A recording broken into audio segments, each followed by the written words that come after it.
I don't think later on that they can really kill each other. Yeah.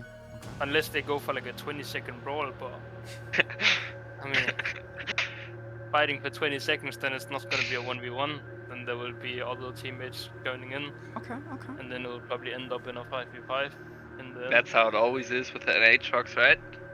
I think Yeah. Aatrox is a fantastic team fighting champion, and while Volibear I think is a serviceable frontline, I think that the sort of team fighting snowball potential with those, I guess there aren't really resets anymore, but you know what I mean.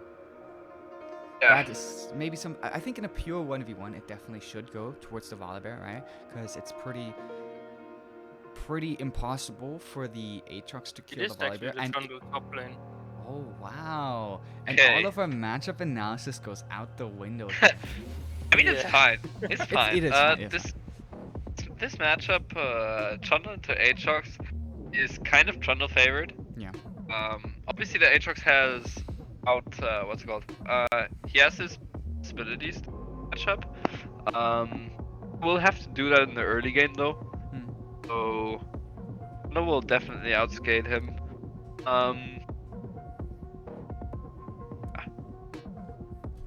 I mean, we are already loaded here into the game, so we don't have to fluff around many more minutes, as we are actually going to be going ahead to transfer into that game now. And let me do the transition and pause the music for you guys here. And we will be starting game 1 of United War Unicorns up against Runtime here.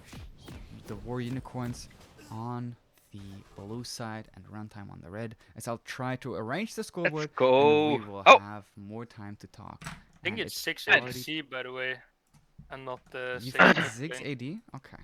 Yeah, since the Tristana is running Ignite, and I would doubt that they're running double Ignite in bot lane. Very true. Yeah.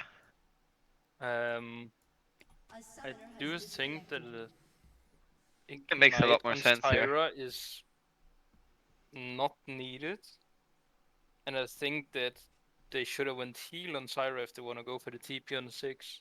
Okay, okay. Because I don't think, like, in a 2v2 where it's ranged matchups only, I don't think you will get in range of the Ignite and like actually use it. Honestly, I think the Zyra should just went cleanse or barrier here. I would also like to see the barrier. I don't think the cleanse is necessary. Yeah. I mean, just something defensive instead of offensive. Yeah. And I think maybe later on we can maybe see like a 6 going to the side lane against the Ryze, and then having the Tristana Syra. Well, it is very nice to have Volibear in the 2 mid lane. Ignites in the later stages of the game, because you don't only have to deal with the Aatrox, but you also have to deal with the healing coming out from Aphelios potentially. That being said, that there's a pretty high likelihood that the Trundle will build anti-healing anyway, that the Volibear builds anti-healing anyway, and that the Zyra builds anti-healing anyway. So I mean, Syra will build it. I think 100%. all of these 3 champions do really incentivize the Bramble Vests, or the what are they all called? Bramble Vest, Oblivion, Orb, and Executioner's Calling. Grievous wounds. Yeah. I mean, I think that we will see grievous wound items from every single player except for the Tristana. I think it's a bit wasted on the Ziggs, because there's a lot of other items that you really want to build on him. Thing about it is, when you go Ludens, which I expect him to go in this this game. What? Really? What? You think he's gonna build? You don't think he's gonna build Leandris? Oh yeah, it's Leandris that I'm talking about. Oh, okay. Yeah, I messed up the names. Yeah, we when caught he goes to Leandris, the burn damage from Yeah. the Leandris is really nice with the Truth. Morello as well. Yeah, It 'cause works keeps clocking. really well. Exactly. Yeah. And you basically always have your Leandris active, so you always have the Morello active on as well. Not Okay, active, guys, but we passive. have the technical bug once again, where the game just after the pause doesn't really load. I'm trying to figure out a way to fix that, but that is just okay. Here we go. That's better. It's a spaghetti code. It's the Swaggetti code indeed. Camera, please. There we go. And we are finally loaded into the game. Both teams seem ready. So Long the side start. Sejuani actually didn't opt into the fleet footwork as you usually go on Sejuani when you're into the Trundle. At least if you look at it historically. Interesting. Yeah, good point. Great point. So he did opt into the Aftershock, which I think is a bit grief since you're just giving more resistance into the Trundle. But then again, it's also good for early since you won't really fight Trundle in the early game. You'll most likely play bot side Yeah, it's or not that only be. easy, right? But I think that the fleet footwork, you're making a good call out here. That is typically what we tend to see. Yeah. Nick, Maybe not talk to us after the through the nerf. level 1 setup here. Sorry to interrupt you, as we're just like All good. getting into the gripes of the game. Like, what did you see in this level 1 setup here, Nick? To be honest, I haven't been paying attention to this level 1, so when you're looking at level 1s, you always have to obviously come level 1, so the starting 0 seconds to 50 seconds, most important. See how the player's position, where a ward comes down or not. I think that's most important, and I have unfortunately Well, it been was focused a in, so I can't really talk too much about it. full 5-point setup from both teams here. As maybe we can also talk a little bit about the early itemization here for the side of Dragon Skull. Is this something that you expected to see with the longsword, or is it a surprise to you? I think Yeah. Jonas can answer Okay, this better. What do you think, I Jonas? mean, I think it is a bit surprising because the stats you get from Doran's Blade is just way better than. But it might be because you wanna trade more heavily, so you wanna have double pot like the Rise as well. It also helps you shoving out, because the Tristana E obviously scales the E passive damage scales a lot with AD. So I think that Yeah. it helps you maybe potentially controlling some of the early lane phase. And I think that if you have that Tristana Volibear, you can actually look to scrap very early on, because you do have a lot of CC and immediate burst damage available. So based on the pathing that we see coming out here from both junglers, the Volibear is a lot slower than the Sejuani, and that is a huge surprise to me here. He's only just now starting up his wolf, whereas the Sejuani also Sejuani skipped is Raptor. finishing up for blue buff though. Oh, Red you are buff. you are very correct on that, because they did both start I bot also side. think it's a. Yeah? I also think it's a common misconception that Sejuani's clear or base clear is slow. Actually, surprisingly really fast, and it's one of the fastest in the game as well. I think for single target, I would definitely tend to agree with you, which is Yeah. why we do see a lot of tempo coming out when she does actually clear that bot side. As towards the top side, both junglers find themselves now, and the Rise actually having the shove early on in mid lane makes all of what I said about the extra AD on that Tristana completely irrelevant. And Sejuani finds herself her first Scuttle Crab, and the Volibear is instead sitting on top of a ward here in the top lane. Can see that he's now trying to go in. The pillar also connecting onto Skywalker here, as he does have to utilize his flash. Nice chains of, not corruption, but a nice chain. I think it's a Hellfire chain, something like that. One thing I realized is that both junglers put down a pixel ward on the opposite side of the river, but not Trundle, Volibear didn't opt in for a recall to get the Oracle lens, which is a bit interesting. And now Sejuani, oh, the Tristana will go in on the no mana rising. Oh, that's the first blood. Solo kill coming out for Dragon Skull, already picking himself up the first kill here. As the chains actually connect, and now the Sejuani E could potentially come out. They did not opt to go for it, but that was another close call here. As now this early game is kind of crazy. It is. It really is. And now the Zillion Bomb connects on both, and so that means that Alice and Snake are in huge danger. Snake utilizing the last. Oh, he's trying to get W away, but Pinuzo picks himself up. A nice double kill, and that already puts them at a gold advantage here, just 5 minutes into the game. I think they were being a bit too patient on using their summoners there. I think Shararo is doing a great job being patient and holding his flash, like we saw in the top lane. But it just didn't work out for them in the bot lane. Indeed it has, and both of them actually having their flash up. Now the jungler has made his way down here, but Chesky not actually finding anything in terms of aggression. So Penuzu and Vio actually find themselves a nice recall here, and with that extra gold, a 1.8k already sitting in Aphelios' inventory. This is already some insane itemization that he can go for, as Shahara actually trades up towards Skywalker here. The minion wave is big, so the trade is about even. Both of them obviously having a great deal of sustain, but Skywalker liking those trades, and Dragon Skull is liking the trades as well, reprocking his W but opting to go for a more defensive version of that trade.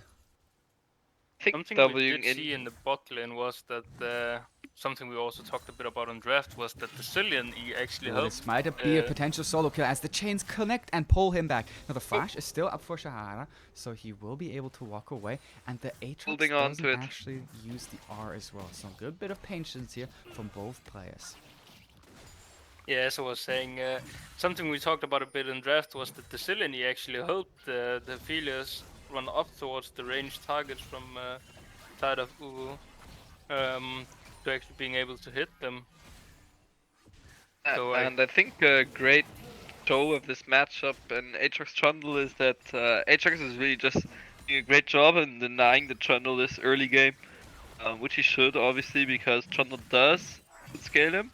However, by doing this, it's a game that comes down to okay, he will outscale me, but will he outscale? It will take a long time for this Trundle to get back. Well, usually you can start seeing at least some trade back coming out from the Trundle when he does pick himself up a Sheen. However, the last trade that we saw up towards the top side, he had already picked up a Sheen, and he was just versing a single Doran shield here. So what you're saying is exactly true in how favorable the matchup actually looks early on for the side of Skywalker, as I think Skywalker actually usually jungles for them, and there's been a bit of a roll swap also for the side of Runtime. So both teams playing with the enemy and having sort of similar ideas. Big CS advantages already coming out in the top lane, a little bit in the mid lane, and also a little bit in the bot lane. And so that leads us to being about 1.5k gold ahead here. More trades as the chains don't quite pull him back, but another great trade here. I mean, this matchup really looks unplayable for the side of the Trundle. He's just can't really do much. Oh, but Chesky might be looking to change that as he does not have the ultimate available. Shahara actually uses it, and so he is sustaining quite a bit. Bait all along. Oh, it's been a bait all along indeed, and Shahara finds himself his first kill here on that Trundle. The dragon does end up going over for the side of Runtime, so at least a bit of a cross map going on. But yeah, maybe we look to see for the bot dive here. The Sejuani is moving in, and he is level 6. But they do still have summoners on the side of UWU. You are correct about that, but there are no defensive summoners other than the flashes. And the Rise is now also making his way down, having the Realm Orb available. The bombs don't quite manage to stun Captain Snake here, and they do get out without having to use any of their flashes. Next wave will, however, once again be denied to them, and this time around the TP is not available. So an even bigger CS lead and potentially some turret plates here picked up for the side of Penuzo. Yeah. I mean, this Aphelios is massively ahead now with the turret plates, with the waves that that Captain Snake lost. We do see a 1.3k gold lead on the ADC. This is looking really rough in the bot side of the map. My goodness, indeed, and just this could really get out of control here because I mean we mentioned the movement speed coming out from the Zillion, and then the Penuza actually opts to go with the boots first, even though he could have built his full mythical component, really trying to play for that movement. And I think if you are playing into a Ziggs, into a Zyra, that can be very valuable. Now Skywalker does interrupt the recall here from Chesky, is still up a level here on the Trundle, and now Cautious Cat also making his way up towards the top side. This Q does go wide here from Skywalker, but the wave, excuse me. All good. Please take over. Take over for a second here. Oh, okay there, dude. I mean, maybe we'll see some more bot lane fights going on later on. And we do see the Aatrox being really dominant, even though he did see the front, the Volibear top side. We also saw now that he another ult here coming out from the Trundle as the Aatrox will ult in return. Shahara trying to catch up with Skywalker here, but both of them just kind of walking away from each other. And now the remainder of the ultimate will be used here to turn at least a little bit damage back towards Shahada. Both top laners having the flash up again, but Pinoza's movement speed here towards the bot side is trying to make the same play as the last time around. However, some of the abilities going a little bit funnily wide, especially with that Infernum Q, actually going the opposite direction. Now Skywalker trading with a low mana Shahada and a low life Shahada as well, but the Conqueror procced already means that he will find the kill with the flash forward, and the Sejuani ult going wide as Dragon Skull also looks for the kill in mid lane, but so far no luck yet as both of them kill each other in the mid lane as well. Volibear now also making his way down towards the bot side, but the kill already coming in here for the side of the Zillion as he also gets the RF onto the Aphelios as he tries to dash back onto the Ziggs and finds the kill once again. Volibear now flashing forward, and Chesky actually manages to equalize the trade 1-for-1 at least down towards the bot side. Maybe he'll be looking for a little bit more, but can't quite find the chase onto Vio here. This was actually a 1-for-2 in the bot side. The Syra also died from the side of UWU. Oh my goodness, that and is... a massive top wave that he lose. Top lane. This is 2-wave stacks. True, but he did not actually go down in the end, so Cautious Cat, even though he does find a good bit of gold that is pushed here in towards the Trundle, I think that with the amount of minions that will actually be up there, Trundle will find at least like half of that wave that's inside of that turret. But you are definitely correct, even more minions going down to the turret, and that means that the gold lead is starting to widen here. Yeah, I mean, you can see in the bot lane almost 2k gold lead on the ADC. Even the support got almost a 1k gold lead as well. Like a 3k gold lead in the bot lane at 12 minutes, that's not looking good for the side of UWU. Well, they are at least finding some other advantages around the map, like in that mid lane, for example, where Dragon Skull is actually confident enough to jump in and try to look for yet another solo kill. However, a little bit overzealous there, as the turret manages to finish him off, and now even more trading up towards the top side here. This double bomb will go wide, and Skywalker utilizing his ultimate will not actually gain Shahada's ultimate in return.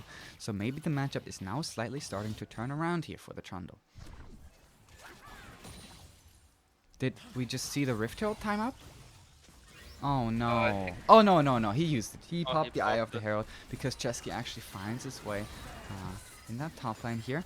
And the ultimate for Chesky is not quite available. However, they do want to look for these turret plates, having more gold towards the Trundle that is trying to outscale the Aatrox, as this time around the bomb connects, and here is the Realm Warp as well. Pinuza already finding that kill, and now here's Luna behind the turret to actually try to secure the kill on Captain Snake as well. Pinuza walks through the turret, and with the Zillion ultimate available here, this is the exact amount of aggression that I wanted to facilitate it through the Zillion pick here, and this time, oh my goodness, Dragon Skull just jumps in, and he looks like a bit of overconfidence is coming out here, and maybe a bit of nerves as well, as they are now finding themselves further and further behind. Shahada is not happy about the situation right now. A little bit low on mana once again, and will not find the trade of kills here.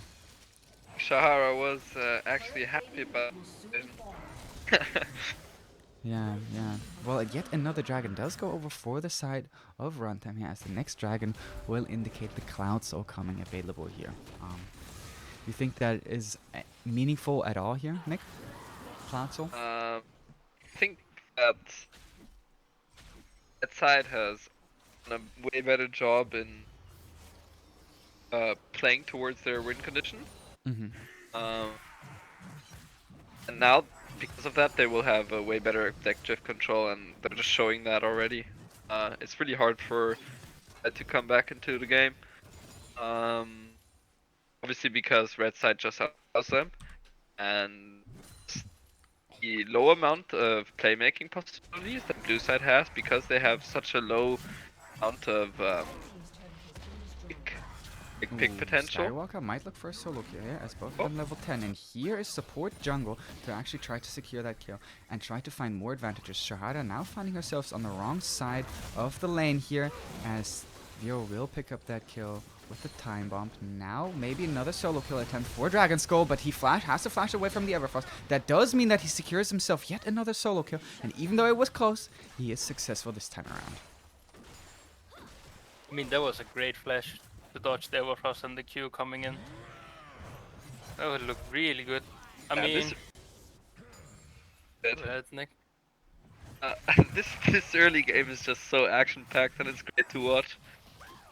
Yeah, we do love them spicy early games with a lot of skirmishes. I don't think Ziggs has actually managed to hit a single turret at least once yet.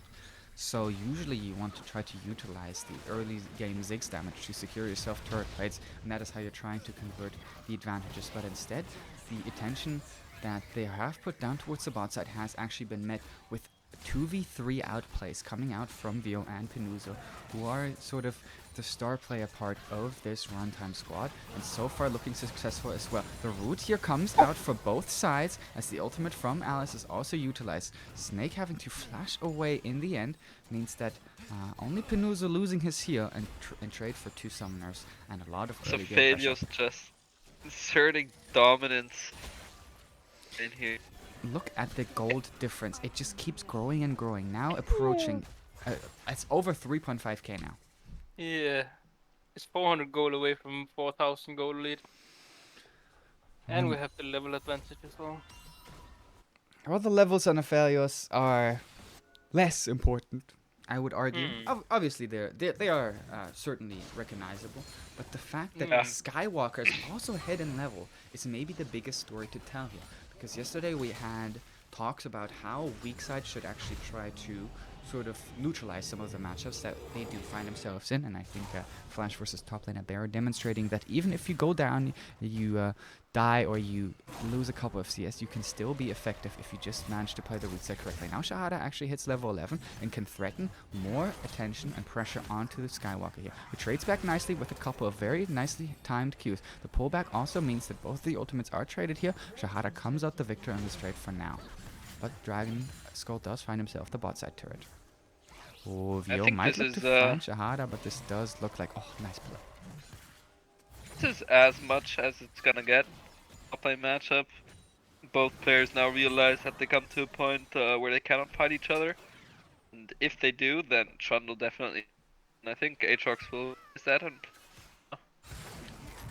I think you do really want to see the Trundle come out of his lane though, because you want to see him paired up against the Sejuani. So I don't know if the Tristana can answer the Aatrox that well in the side lane because of the chase down potential that the Aatrox has over such a long distance. And the only tier 2, tier 1 turret on the side lanes that's still available is that top turret. So if the side of Runtime actually manage to crack that open, they can continually send the Aatrox into the Tristana if the Trundle is trying to force himself out of lane. And that means whenever the Aatrox does pop his ultimate, the Tristana Ws will simply not be long enough to actually get away in these super long lanes. Something I just realized is that another ADC made another blunder and went Collector again. Well, this is the new Aphelios build, right? This is like the new skill Aphelios build where you go for that extra bit of lethality.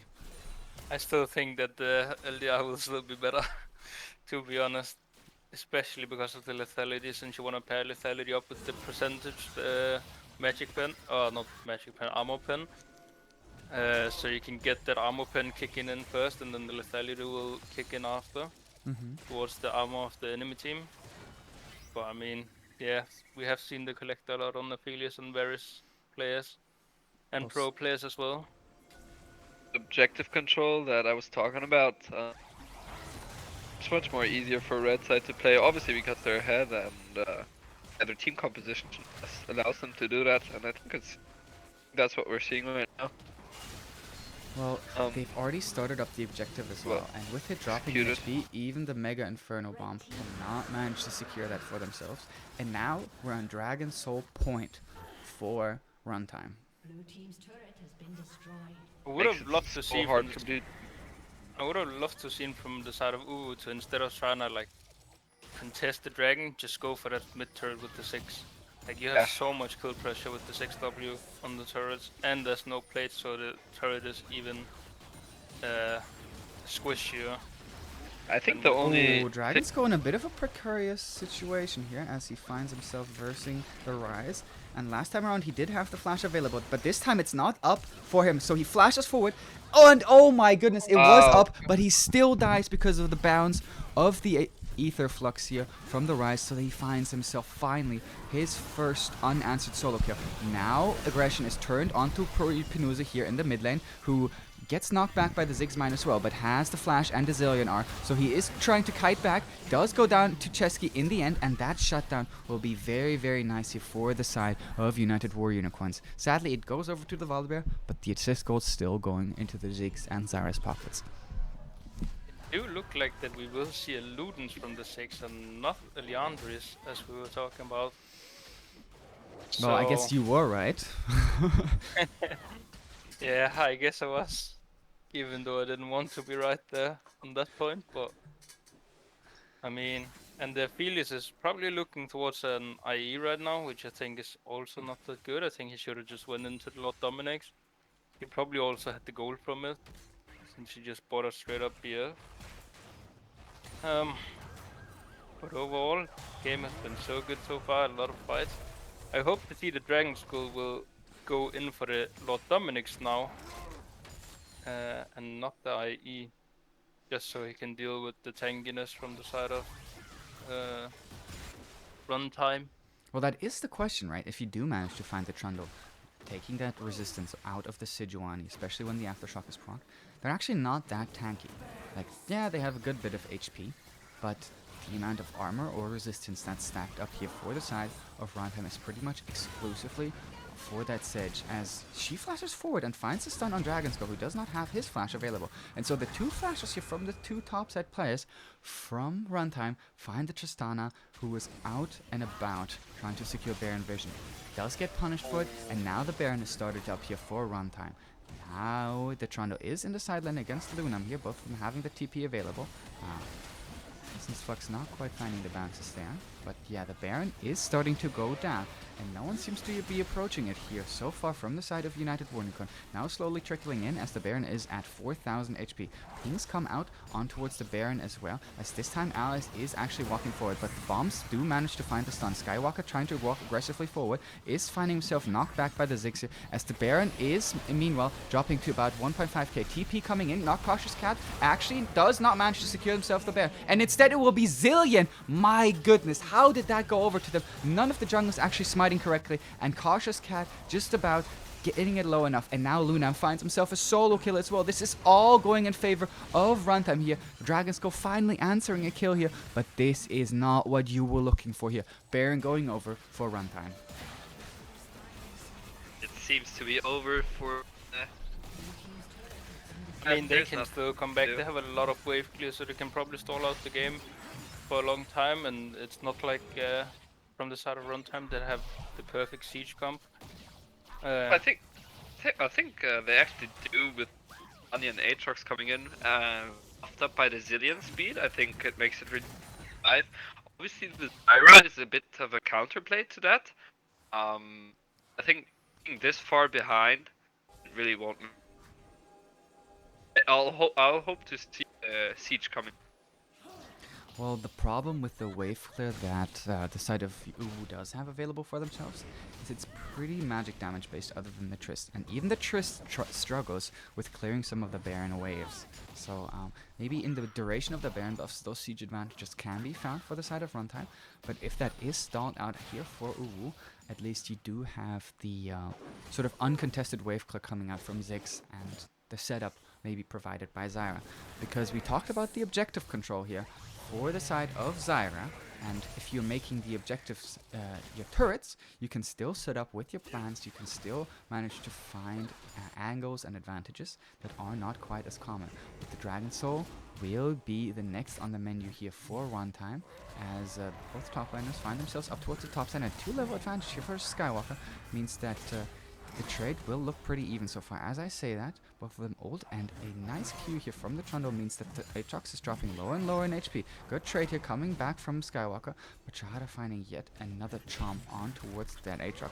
The trades continue and continue, as this time around, I guess we got to see a steal here, because the camera was not quite on it, but 2 kills still going over in favor, as in the top side as well. Skywalker finds the solo kill on Shahada. Excuse my camera management there, but I guess the game really wanted to see who was getting that top lane kill.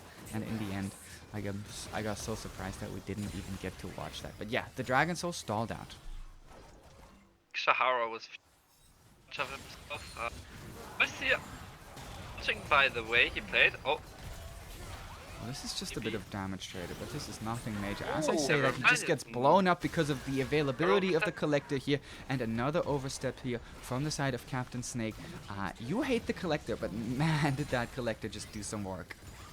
I mean, yeah, it did do some work, but I think Lord Domix would have done the same.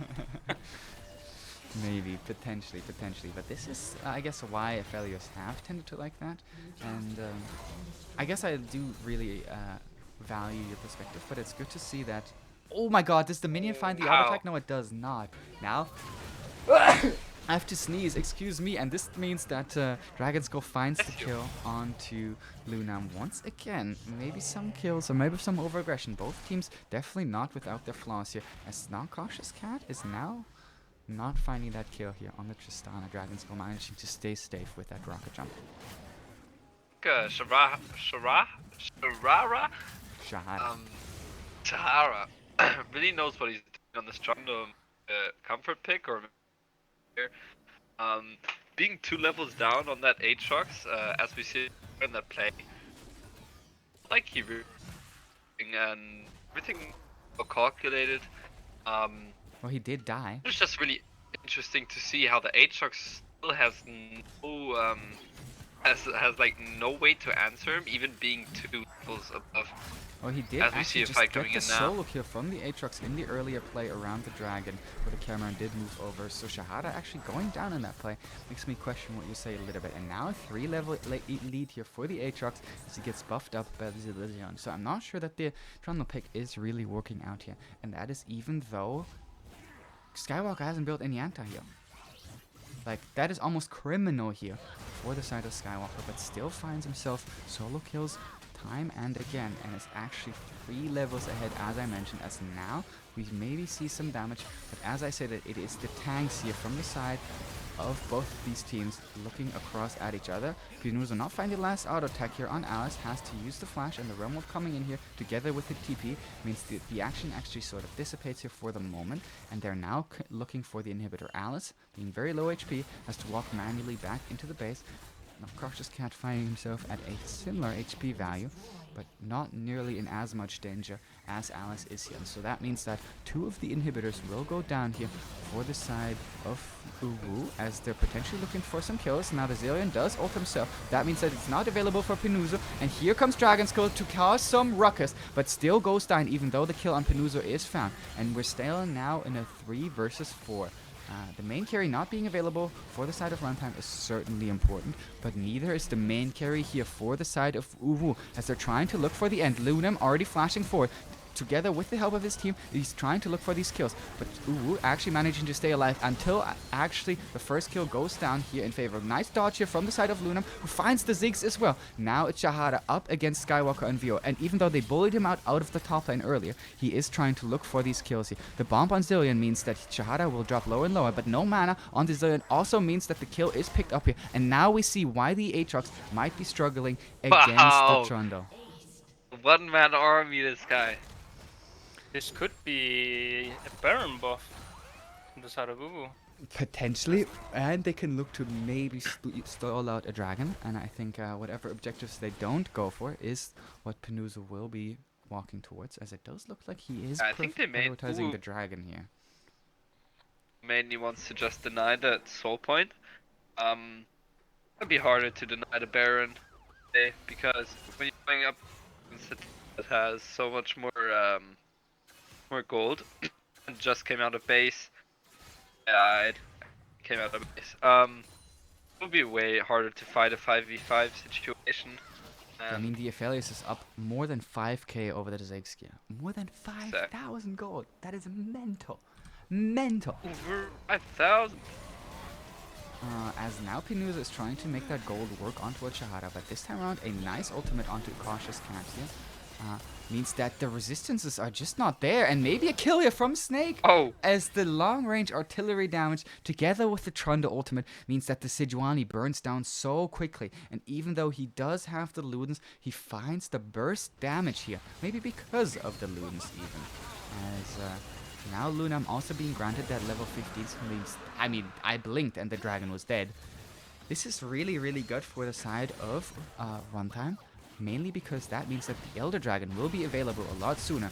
And now Dragon Skull is trying to straight onto Skywalker, but does negligible damage. Actually laughable, the amount of damage that he is trying to deal onto the Aatrox here, who just laughs in his face, as I said. And this will be the end of the game, guys. I just realized We're Tristana just went dead collector. race place. What did you Really realize? think that Tristana went collector. Aww. Pain. Yeah, that is a bit painful. I would have loved for Aatrox to tank the turret instead of letting the. I mean, Yeah. well, I guess Shahada it doesn't matter. was the one-man army in the last fight, but this time around, we'll just have to look at the Nexus falling down here. Chesky trying to go for a desperate attempt onto the life of Skywalker, but even though the Zillion ult comes out, it's not even necessary, as Runtime find themselves up 1-0 in this best of 3 between the two teams here. Alright, guys. Jonas, tell me a little bit about what you saw coming out from that game. What did this meet your expectations from draft, from what we talked about? Walk me through the story of this game. I think that there was a bit of a lagging from both sides. On the side of UWU, I think they died a bit too much, even when they have this save of a bot lane. Mm. And I think maybe the side of UWU should have played a bit towards the 6 and try and get these turrets, etc. Mm. But I mean, a great performance from the side of a Runtime, getting these 2v2 kills in the bot lane, really showing dominance. And I think that even though that it was a bit of a rough time in top side, I think he played a really good weak side from the side of Runtime. Skywalker, he's called. And in the mid lane, we also had some spicy 1v1s, where mainly Dragon Skull came on top, but the Rise actually didn't fall that far behind, even though he got solo killed 2 or 3 times. Yeah, he did And have he the also, CS advantage consistently, right? yeah, exactly. He was always up like 10 CS in the early stages of the game throughout like 15-minute mark. And I think later on it evened out a bit more, where it was, and I think Tristana also got the CS lead a bit as well. And I mean, even at the end, the Rise is up 30 CS on the Tristana, so I mean, big up to that guy. He's losing a bit of solo fights, and then he's still managing to keep up the CS. So Yeah, definitely. I think it was very clear that Runtime was playing very well towards the identity of their composition, and I think that even though UWU had some sort of like moments and some standout plays that they did manage to go for, it was a bit lacking in terms of actually trying to play for their win condition. I think Nick mentioned this at a point. I don't know if he's already back or not yet, but he did definitely mention that they weren't really playing for their win condition, and I think that was also shown through the role swaps that they went for here. Like, I know that Jahara is typically their AD carry, or has played AD carry in the other games that they've played so far yet, and that there's been a bit of a role swap here with Captain Snake actually going down towards the bot side, which could be because of the Ziggs pick. Like we mentioned, how much we actually like Ziggs interfering us, but these advantages were never really secured for themselves. that is true. I mean, I think from the side of UWU, I think they should have played focused a bit more on mid lane as well. Maybe flash on the Rise in the early game with the Volibear Q, and then just one-shotting the Rise, because once you flash on top of him and you stun him, it's gonna be a kill.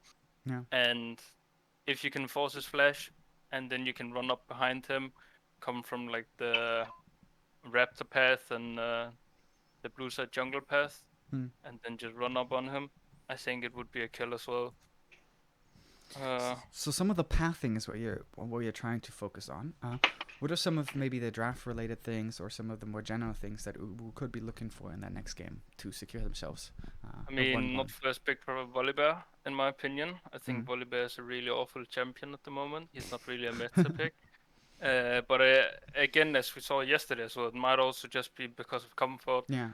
And they probably also do have the flex pick in the Volibear, in terms of the Volibear top lane and the Volibear jungle.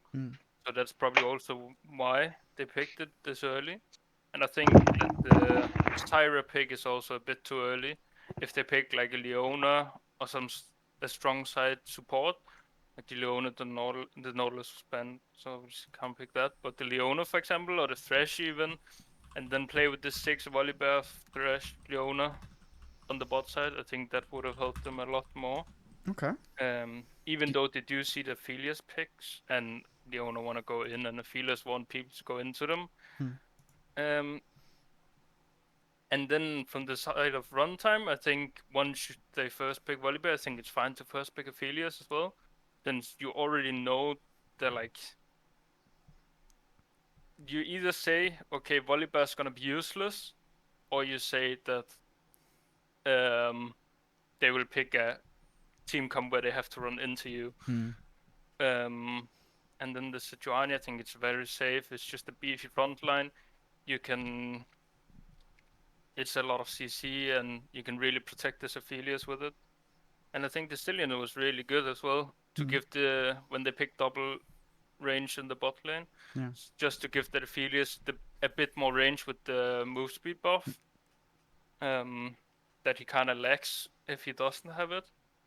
But I think from the side of runtime as well, in second phase, I'm not really sure where they ban Malzahar, Galio.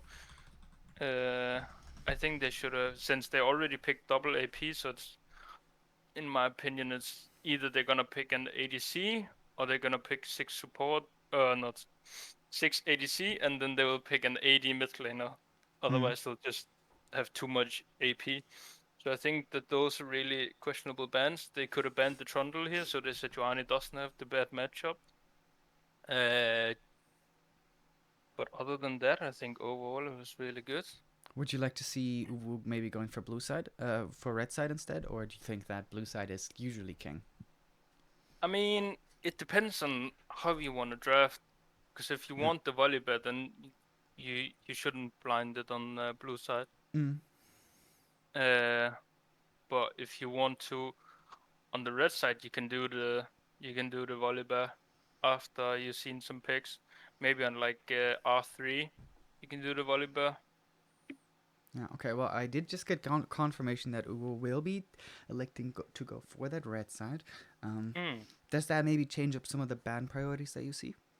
I mean, yeah, obviously there's really strong side B1 picks that you can ban out. Mainly junglers. You can also do like Thresh Leona, so we might see that banned out. Like the Sinchao, the Lee Sin, the Viego, these type of junglers. Maybe even the Trundle. I'm not sure if Runtime plays it, but if they do, then could be a ban as well. Okay, well, we didn't really see either team going for something that is like B1 blind pickable in their ban phase, right? It's not like they just banned some meta champion or whatever. Yeah. They really went with like, okay, this guy really loves that champion, so we're gonna be banning that away from them. I think now might be a good time for Runtime to ban out the 6, since 6 on red side is so broken. Because you can hide where it's going until the last pick, and then you can decide, do I want to put it bot lane, do I want to put it top mid lane? So that could be a potential ban as well. Maybe we'll see the Sejuani ban, just to take away this like comfort beefy front line that can protect your ADC, since it do look like Runtime is playing towards that bot side, and the main carry is the ADC. Yeah. So maybe they want to take away that. Yeah. Okay, well, I think we are looking to get into draft pretty soon here. Welcome back, Nick, as well. What are some of the learnings that you took from that game? What are some maybe as a caster, casting your first game, maybe about these two teams? What are some takeaways that you mainly got? Honestly, I don't have a strong feeling about it. I think that should play a bit more of a controlled game, as in maybe more the late game insurance. Otherwise, I think both teams have a bit of a different idea coming into this draft. Yeah. Okay, well, I mean, you're talking about late game insurance. Why did you see that lacking, and what would you have preferred to see? Uh, well, I think that uh, Ana pick and Zyra pick and Vor as well. Not really like late game heavy champions at all. Not the Tristana as But well. I mean the Tristana, yeah, is a late game champion. Um, but they just got outscaled by the Rise and Elios. Mm-hmm. Um, Definitely. but what I like to see is maybe I just don't want to see the Volibear picked. Yeah. Like John has said as well. I just don't think it's very good at the moment. Um, it's obviously situational and can be picked sometimes. Well, And we are going to be seeing whether the teams actually go for that as we load into the second draft here. And the Morgana Ben, of course, coming out once again against Alice here, not letting her pick that up. That does indicate to me that UWU will ban the Thresh once more. Otherwise, I do definitely see Runtime just first picking Thresh. Hopefully, we will see the Thresh. Maybe we can even see a TF pick this game. No, stop dreaming. Come on, man. No TFs, no True. cannons. This is SLE. Yeah, and always collector. Nick, what are We just some... sorry, gone? no, I was just gonna say we only have our dreams. Yeah, yeah. Nick, what are some picks that you haven't seen in SLE that you dream of? um, He's you're gonna be throwing like me under the Jax.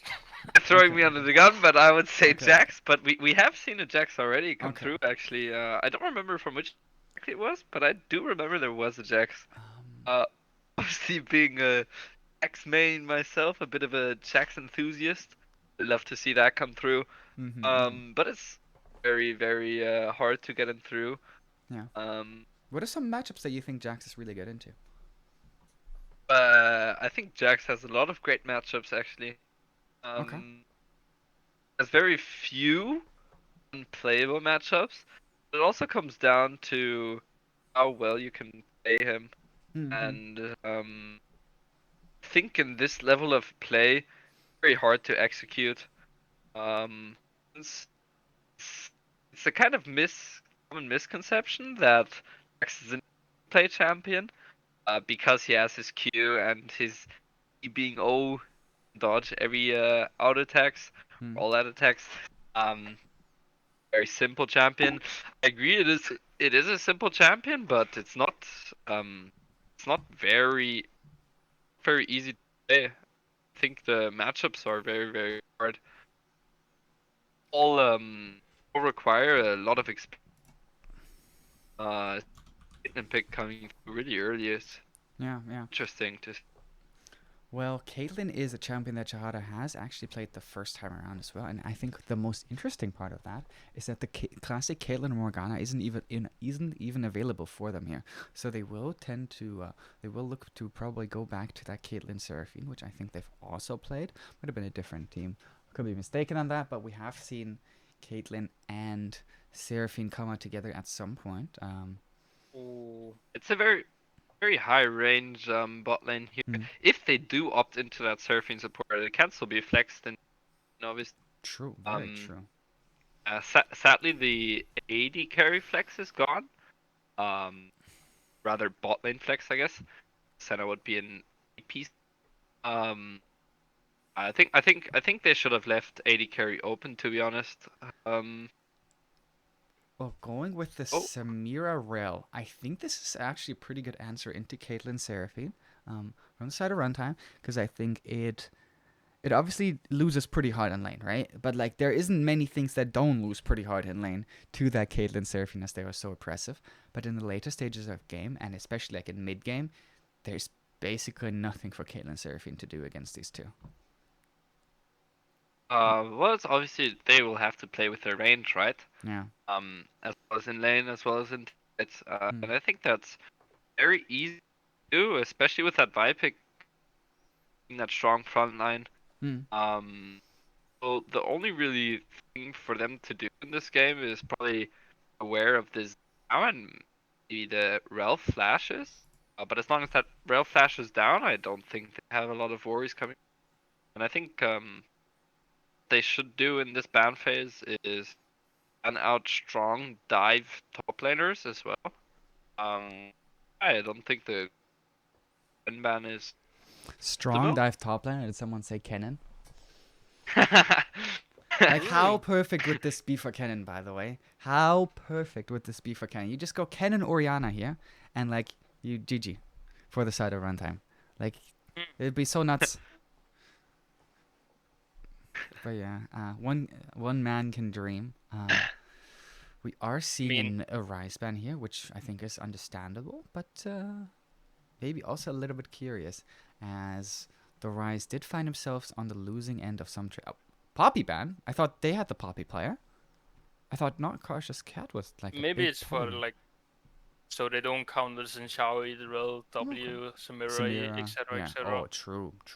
Very true. Oh, As you might have been right all along and calling that the Seraphine might not be going to that support position. For now, it will just be the Tom Kench locked in. I think if there was a time to pick Jax, it would be into TK, right? I think TK Jax is really, really favorable for the Jax here. What, like, come on. Oh, that's a strong statement right there. You don't think so? I think he's not Jax favorite at all. Oh, okay, interesting. It is free scaling though. I will say that it is scaling. Just have to activate your happy Jax. I think on every champion into Tom Kench, you just have to activate your happy feet and pray that the Tom Kench doesn't lick you. And yet another Trundle coming out, and here might be the Orianna that we were talking about. So it won't be quite that strong scaling pick, but Trundle into TK seems like a. I mean, I was wrong about the Jax matchup, so maybe I'll let you take over and tell me who is actually winning in Trundle TK. Trundle TK. Honest, I do not know the matchup too much. Leona pick it is will be spicy. Seraphine mid. So I mean, this might be another positional swap as well. Go on, Nick. I think the Leona pick is interesting pick. I think it is good though. I do not think that U is lacking. Yes, I think maybe in the late game or end game they will lack a bit of DPS. They have a really, really strong game. They have a very brawly team comp, don't they? Yes. Okay, well, I don't know what this man is doing. We just had this is a bit weird here, as we like someone just left draft. Sorry guys for that. This is some people are clearly not paying enough attention here. Sorry about that, guys. But we will start to make our way into draft. Yeah. You say that they might lack a bit of DPS. Do you think that the sustainability coming out from Seraphine and Tom Kench could sort of counteract that in a way? I think that really really does too much if you're facing off and dive. Rel, Trundle just running through them, and Xin Zhao obviously. Being activated by the Orianna is great, so I really like the composition of Runtime here, being a very 5v5 based type of composition. Obviously, the side of U is has a great team fight as well, but I think full on 5v5s, Runtime will be taking it home. Yeah. So, I don't know. Let's see for 1 second here. I think ease of execution is something that we have to mention. Do you think that that is sort of the contrast that we see? Well, both do have definitely good team fighting. I think the ease of execution definitely goes in Runtime's favor here, right? They basically what they do is they let Xin Zhao jump in, let Rel jump in, and have the Orianna bar on them and press R. And then the Xin Zhao has to wait a little bit until he can press R, but, you know. Yeah. I think ease of execution. I think the Xin Zhao really hasn't halves. I'm here. Having that pressure in the mid lane by the Orianna. Into the Seraphine, I think they haven't equaled. I hate it's an this bug SLE so game much. without this bug. Oh, I hate this one so much. Yeah, it is really rough. Please, game. Okay, I think it. Yeah, okay. It's working now. It Nice. do be working.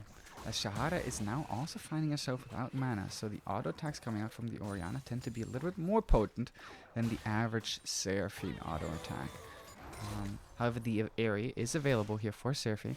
I think we've also seen some Oriannas actually opting for it instead of Phase Rush in some matchups. And I think into the Seraphine, that I would have expected to go for her. Yeah, I mean, the phase rush is. I think she's taking the phase rush for not the laning phase, but for further on into the game Yeah. when she needs to run away from the Tamkench, the Vi, and the Leona. So she can just quickly proc that and move to a safer place. But yeah, I would have loved to see the area as well in terms of the laning phase, but I think overall phase rush will give her more value Okay, okay. I as a think, whole of the game.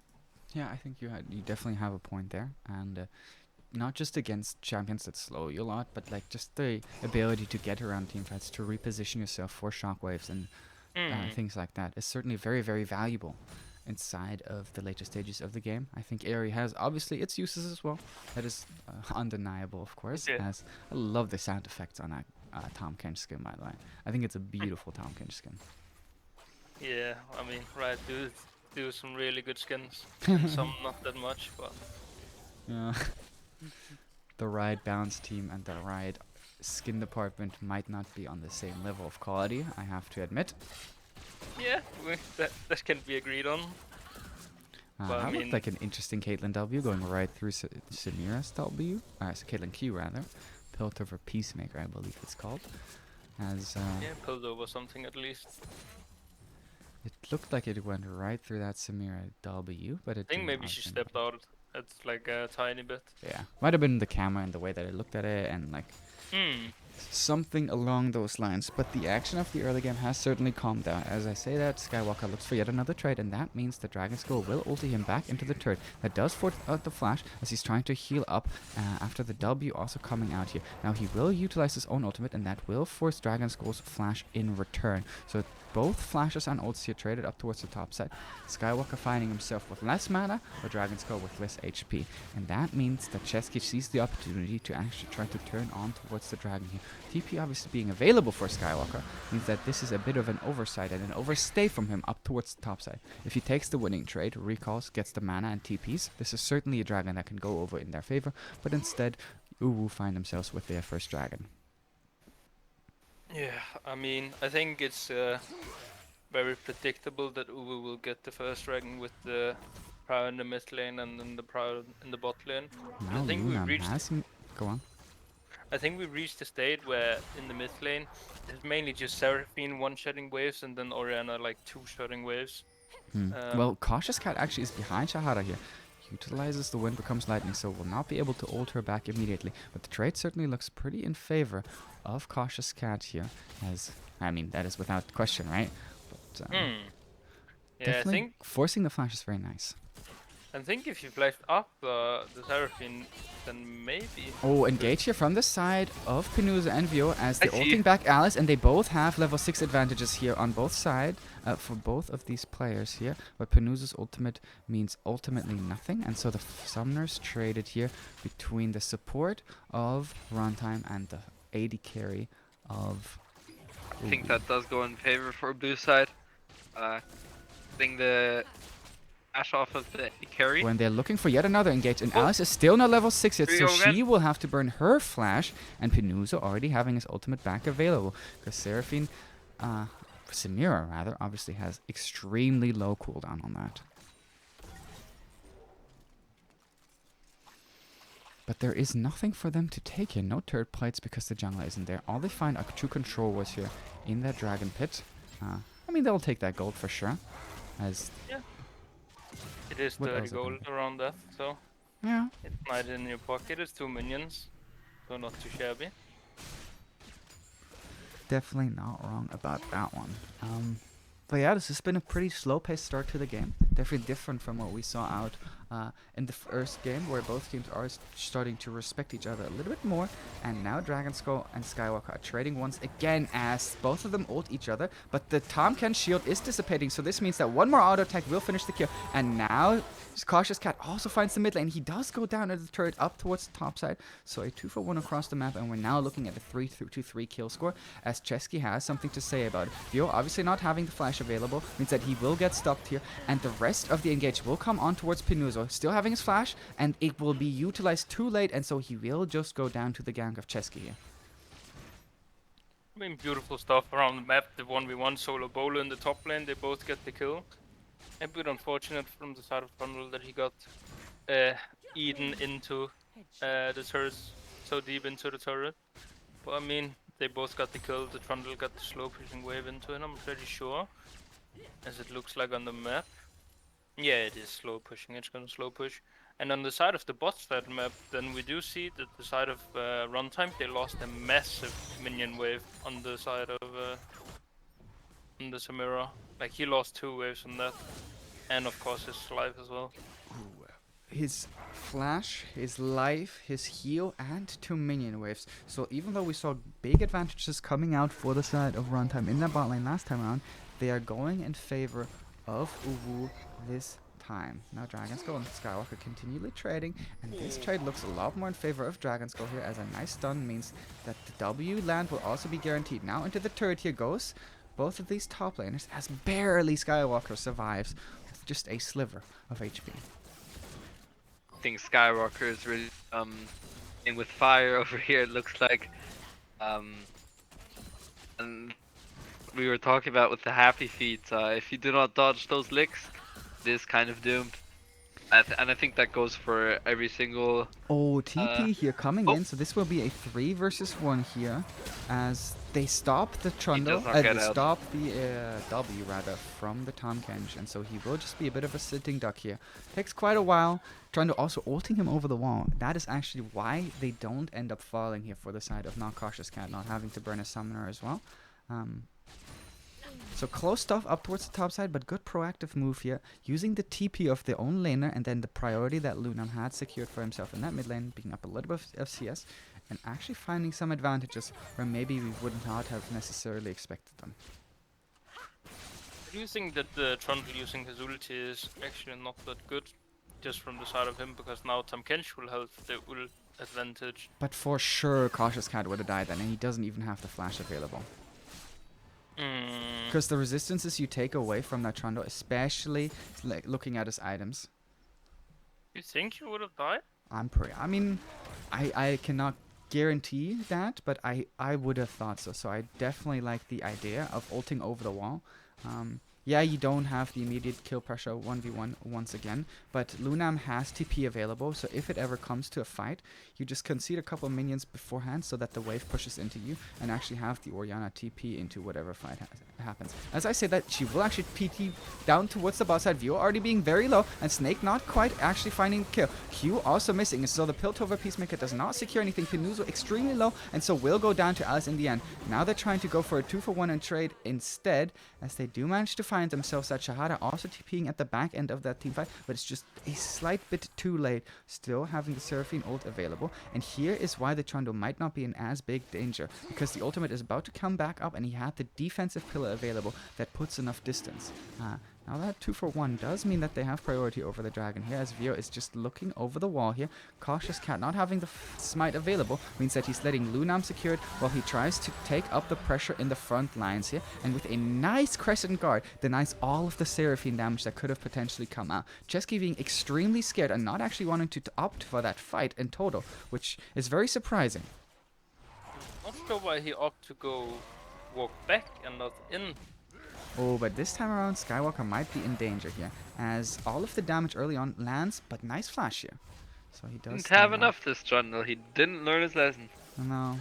I mean, the healing reduction coming out from the Tahm Kench is certainly impactful. Yeah, it really is. I think as soon as he finishes that item, or he could even just go for Anonymous Chains, I believe it's called. And after he gets that, it's just really Trundle. Well, he is going to build the Divine Blunderer, as the bruiser item abuser here. So that could at least give him something back, and maybe the item that he needs in the end is just having a jungler. Ulti still not available for the Trundle as his mana is simply too low, and he keeps just chomping him instead. This means that the added resistances do make it close, as he will now utilize his flash, and he doesn't actually have. But the flash from Cautious Cat comes out, also being low on mana. Here is another thick skin activation, so this guarantees the 1-for-1. Beautiful little step back into the bush to actually guarantee his own W away from that. And now Chesky is here to try to clean up the situation.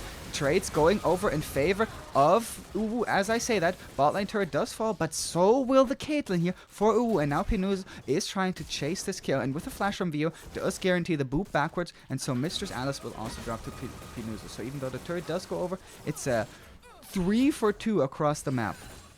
Wow, that was action-packed. And that time Kensha, he just outplayed them both here in that 1v2. Well, he could have never stepped they could have never been interrupted, right? The Tom Kench W doesn't actually cancel on damage anymore, but rather just on CC. So even though there was a nice little step back, the fact that he had the grayskin in the end is what made the difference. Exactly, really well played there. I think the Gale Force is a bit of a blunderer. Really? What would you have liked to see? Well, the thing about it is that there's going to be a Trundle with the resistance of a Tom Kench. You all know how tanky Tom Kench is, so... And Rel. Gonna be... And the Rel and the Xin Chao as well. Even though Xin Chao is nothing into the Ninja Tabi. But I mean, I would have loved to see the Kraken Slayer instead of the Gale Force. I don't think there's like... There is value in the Gale Force, obviously. It is a dash, it's like kind of a secondary flash, but... I just don't think you will have enough DPS. Oh, it is very good to get away from things like the Trundle Pillar, like the Orianna ult, like the Rel engage. So there is certainly value for it, right? As you're saying, it's like a mini, like a second dash here for the Caitlyn. But yeah, I definitely do understand what you're saying with the immense amount of tankiness that will be available here for the side of Runtime. And the DPS, I think Nick mentioned, you mentioned this earlier, the DPS is just quite low here.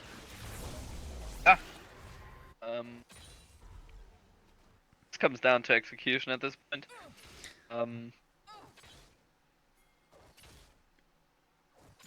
think that I would have loved to see Xin Chao going into the Ninja Top instead of the Mercs. Since if he didn't blunder it, then he do have tenacity in the runes already. And I don't think that Caitlyn and Seraphine will actually hit him that much. Oh, but this time around the Shockwave lands because the Gale Force is not quite in time. So that means now Mistress Alice has to utilize her flash as well as receive the movement speed from Captain Snake's heel. Herald will be placed up towards the top side, and Cautious Cat is liking the fight as the Trundle actually already ulting, and the mid lane dive is going on in the meantime. Turret is taken up towards the top side as Alice is dropping lower and lower to the ignite. They don't quite find the kill here on towards the Vi, and the interruption on the Tahm Kench means that now attention is turned towards Shahara, and she will fall as the first. Triumph coming out here for the side of not Cautious Cat as he fancy dances away. Let's just say that from the Tahm Kench tongue lash here, still alive and kicking, and now here's the to continually body block. So the fancy footwork, here we go, was certainly on point. Caitlyn R does secure the kill in the end, but has sufficiently bladed Dragon Skull into Pinuzo, and that means with the last activation of the Chomp, Skywalker finds another kill. Just want to appreciate how you got in the Tahm Kench right after you said tongue lash, I believe. Tahm Kench tongue lash. I mean, was not intended, but go ahead, Dennis. As I said before, I don't think that the Mercs is really that good for Xin Chao, because when he is stunned up by the Leona, the Vi, maybe even some Kench, W and the Seraphine, all the CC, he is gonna have the ultimate activate. So, and with the long range from Seraphine and Caitlyn, I don't think they will hit him anyway. So I don't think it will matter that he's stunned for these seconds. So I think that once he get out of the CC lock, then he can jump onto them and have the Tabi instead. I think you're trolling. Really? Yeah, I think that the Mercs are so much better here. Not only is it for the stuns from like there's just so much CC layering that you have to continually force it onto not cautious cat, and if you're not completely aware of how much the tenacity actually reduces the CC, then you just cannot properly layer it onto Xin Zhao, and that leaves so many gaps, especially if the Caitlyn is trying to position around the teamfight, and that can mean that, like, let's say we're in the scenario that you just described, and he ults while being CC'd, then why would he need Ninja Tabi? Because the Caitlyn can't hit him anyway. I see your point now. Because once she gets out, then they still have the CC as well. Well, this is whatever choice you went for, so we will see, and can then later on evaluate whether we like it so far or not. Yeah. See Tom Kench and Vi having a little bit of physical damage available for themselves as well between the two of them, as they do start up the dragon here. And this time around, there's not enough contention coming out from the side of Runtime. Nick, do you like that they're just giving up this dragon? No, I do not like that actually. I would have liked to fight. Given the circumstances, they might not have been able to. I did think they were though, so. Yeah, they had TP on Trundle as well. Yeah, I would have liked to see it come down. They did not get. This is a position where Mistress Alice has found herself a couple of times in already, and that means that once again we will tell a similar story as Penuzo flashes forward to secure the kill on Captain Snake here, and now Mistress Alice is also finding herself worse for wear as 2 easy kills go in favor of them, as they once again find themselves on the worst side of the trade after securing a kill on a turret here, as the kill on the Vi will not quite be in favor of them, as Dragon Skull is now trying to get away, flashes over the wall. Skywalker not having the mana available, and in the meantime we see that Cautious Cat is actually chasing the Vi here, who does have the Q available, so we'll probably end up getting away from that Xin Zhao. Just secures himself the controller.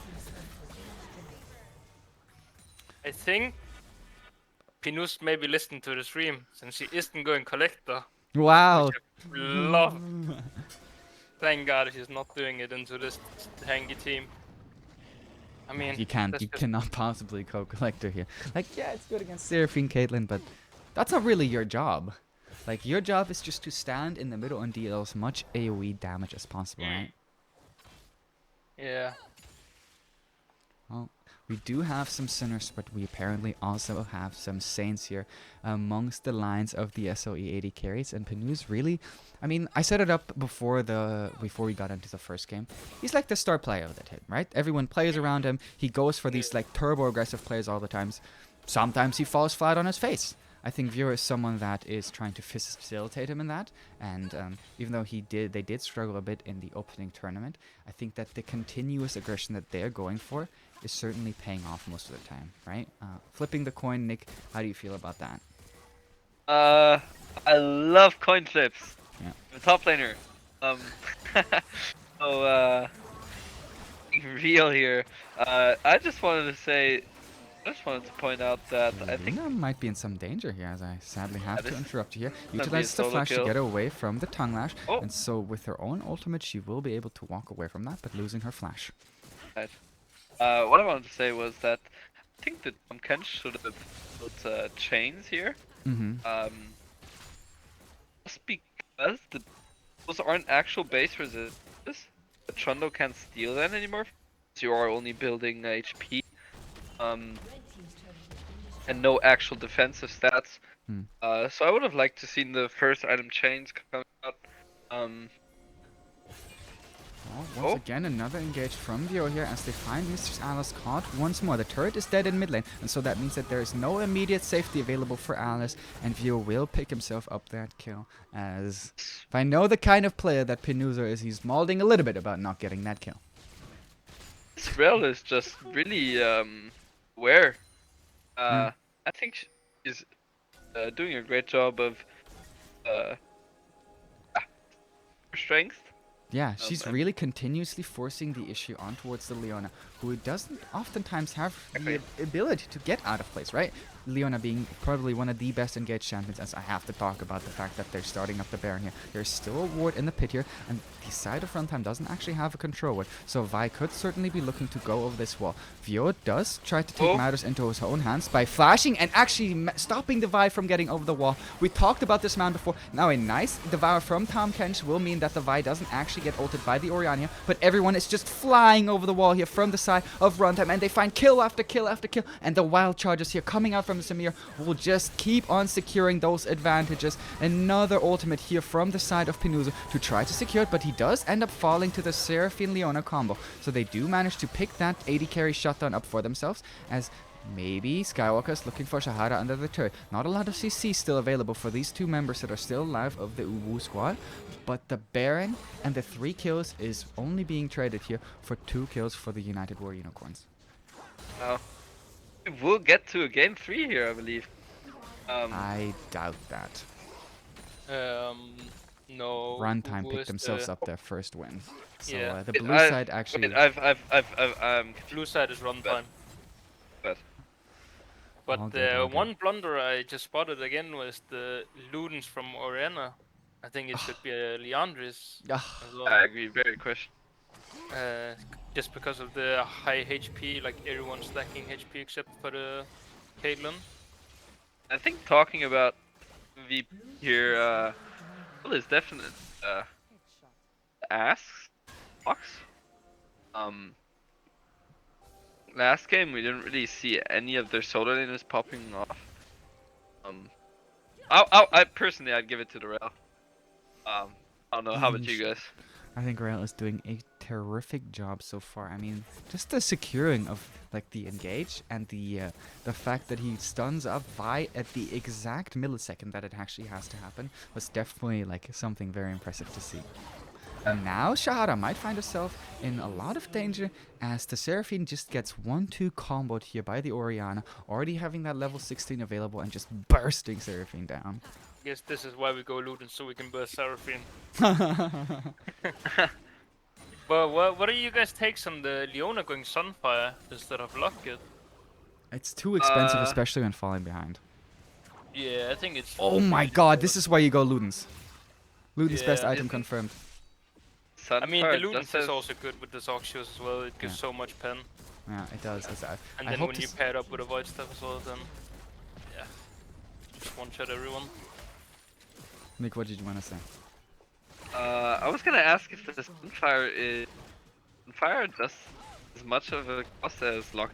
It's like, I think Sunfire costs 3.3k and Locket costs... Oh my god, this is just going to be a solo kill on a 2v1 and he's going to pick up Well, the second kill as well. maybe- This never mind. is done and dusted. Both of the top lane and bot lane and mid lane. I say both, I mean all 3 of the turrets here cracked open. Inhibitors now under threat, and so is the life of this Tom Kench. A beautiful Seraphine ultimate that isn't actually blocked means that the Tom Kench will survive here for just a second, but Chesky's life is forfeited in the fight as Pinuza is just flashing forward, trying to style on his enemies. Does go down to the 2 turret shots in the end, but this will be a 2-0 here for the side of Runtime as they find themselves their first win in the Supreme League Europe Division 2.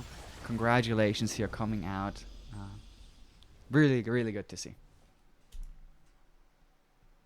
And the cost of Sunfire is 3.2k, and Oh, the okay. cost of Ah. Locket is 2.5. So there's a 700 gold diff, which I think Ah. is could be put into some other items instead of Exactly, the I agree. Sunfire. But Another chains option maybe. Like Yeah, definitely, definitely. done to that Samira or Orianna. I think Runtime just did a really good job of executing their draft. I think who just got the better. Okay, okay. Well, I think we're going to be jumping into an interview here momentarily before we take a bit of a break between the next match and this one. Let's see which player we're interviewing, as I see conflicting information between the people in the waiting room and the people that actually want to do the interview. So if you could I just would jump into love the break, to talk to Rel. Sorry. that would be amazing. I don't think that that is one of the people that volunteered No. here. But let's just drag let's just drag someone in here. I think this is their top laner here. Welcome, welcome, welcome. I Hi. said top laner, but you played jungle today, didn't you? Yeah, jungle. Wow. Okay, well, this is obviously the first time that you guys are playing in the official part of the tournament here. How did you guys feel after your first win? Um, it was fun. So much fun. Yeah. Yeah. Uh, uh, I was a bit nervous, anxious, I think, but not cautious, Mm-hmm. I think. Uh-huh. Pun on your own name. I like to hear it. I like to hear it. Yeah, I mean, Uh, this you guys roll swap. What happened here? hmm? You guys roll swap, no? uh, yeah, yeah, yeah. He's main top, Mm-hmm. and I am learning the jungle in this moment. Okay. So we swapped. This is something that we can expect to see in the future as well. Mm, maybe Maybe. Okay. some carry junglers Mm-hmm. and some ganking. I was much greedy. Okay. You can uh, uh, swap with Pinuso. Okay. Like swap you with Penuzo is what you're saying? Yeah, yeah, yeah. Okay, okay. I guess we'll be talking to someone different for just a moment then. Thank you so much for coming on today. Congratulations on your first win. As we will also quickly be talking to Pinuzo here. What's up, man? Oh, yeah, all good, all good. And you? Yeah, dude, I just watched a beautiful 2-0 here from coming out from you guys. What Yeah, was yeah, the thank you. what was the draft like? The draft was, I think, we got some problems with the draft, but in the end, it solved all good, so it wasn't a problem. The first draft, we wanted to play around bot and taking some advantage top too, and then let me snowball like Aphelios. And the second one, we had all five winning conditions, so we literally could feed anyone, and he will carry the game. Okay, okay. Um, you guys obviously having very dominant performances in different aspects in these two games. Like I think your mid game was absolutely outstanding, whereas in the first game you mentioned how your early game was really the win condition. And then you guys died 2v2, at level like 2 or something like that in the bot lane. What Yeah, happened there? we trolled there. We were trying to test limit, so we just went in and said, I don't, we don't care. Whatever happens, happens. So we trolled the level two. Jonas, what would you like to ask? I just wanna thank you for the amazing game, and you had an outstanding performance. Like you in the first game, were on the Aphelios. What went through your mind when you saw that you got the double kill on the bot side without them using summoners, which I think was Yeah, interesting. yeah. Did you take that Uh, into thought, or did you just think that maybe they didn't get the timing? Yeah, yeah. I think they didn't have the time for Flash, so I just went in for surprising them. Maybe I could let them flash one flash for two flash, but they just didn't flash, so I took the double kill. Hmm. And then I want to talk a bit about the 2v2 in the last game. In the early game, what happened? I know that the FMA real quick went over it, but did you guys what's your thought process that we're just gonna flip it and we're just gonna see how it's gonna turn out? Yeah. That was our thinking. We should just say the level two we go in, and then we went in anyway. Never mind. Then they did the level two when we were engaging. So Caitlyn had the E for escape from Hmm. Ryle W. So we were a bit unlike you there. Yeah, I mean, I love the aggression. I love that you try and take advantage of the small windows that you have. And I mean, thank you for the amazing game cast, man. You had an outstanding performance today, and Thank you. for the rest of your team as well. Well, that kind of wraps up the game between United War Unicorns and Runtime. First game of Division 2. Second game will start momentarily. Nick, thank you so much for coming on today. It's been a pleasure. Thank you so much. Thank you very much for having me. Well, guys, we will be going into just a It was a pleasure. brief 5-minute intermission in between these two games, just to set some stuff up, get some stuff ready. We'll be back in a couple minutes here. You guys stay calm, stay chill, and stay tuned.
And we are back with the second series of today, the second series of Division 2. Jonas, I am really, really excited for this one because it's a team that we haven't seen play so far in Redemption going up against one of the favorites in the tournament.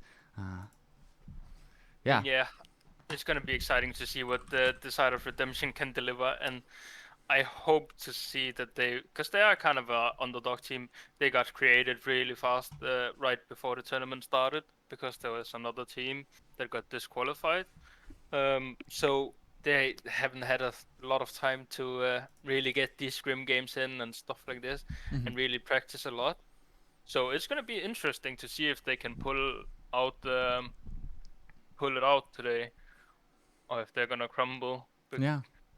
I mean, we had Brady on for this week's podcast, and I think he gave us some very interesting insights into what actually went down with Redemption. And I mean, he seemed pretty excited for some of these players, as we are going to be seeing how they will draft today. Unknown Enemy, I mentioned it before, being one of the favorites, actually having to play with their coach today, subbed in top lane. So a slight change of style, maybe a slight change of pace, and maybe some advantages that can be secured here for the side of Redemption. Another Volibear ban? Are you kidding me? Wait, why? I'm not sure either. Obviously, the Kaelin ban very targeted towards Brady. He does have a pretty wide champion pool, preferring picks like the Felios, like the Ashe, and the Caitlyn, of course. I think there is a bit more to it.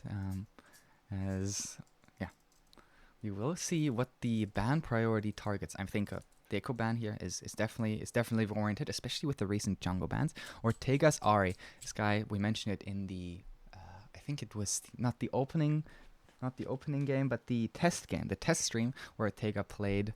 So he's a bit of an R1 chick, but has I've seen from his OPGG as well. He's Now tried to that I'm diversify recently, so though from what I've heard. And now that I'm another looking control at the mode. OPGG, the top laner, the coach from side of what's the name called? Unknown Enemy. Yes, He sir. do actually play the Volibear, so they might not have an answer for the Volibear and then just want to get it out of the way since it is comfort from the side of Unknown Enemy. Well, Ortega's Orianna still left available, not having the most amount of picks, but if there's ever been a good blind pick mid laner, it is certainly Orianna. Do you think that there are any good answers into Ori? I mean, TF Yeah, is really good. Yeah. The Rise is a fine matchup as well. You both just scale up and then Very true, very true. and the Syndra. I mean, as I was Syndra about looks to good mention. individually, right? Yeah. But I think that the Rise and the Twisted Fate would provide more around the map, and Orianna isn't really someone that is very punishable in lane.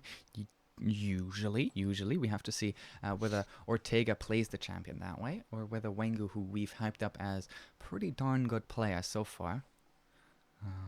And then we see the Xin Zhao also already coming in. So Webby secures himself that pick once again. I mean, the mid 2v2 is just already over. Unknown Enemy already won that, no matter what they pick on the side of Redemption. Well, that is probably one of the best combinations in that 2v2, as you mentioned, so...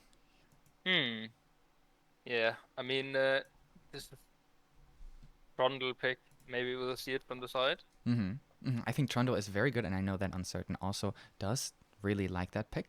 There is still a possibility of it being flexed around the map, because they could play it in support. They could also play it up towards the top side, so there is certainly possibility in that. And I do like the Trundle into Xin Zhao. Obviously, you don't steal the most amount of resistances. However, you can really move your team around so well and split whatever the Xin Zhao wants to do away from the enemy.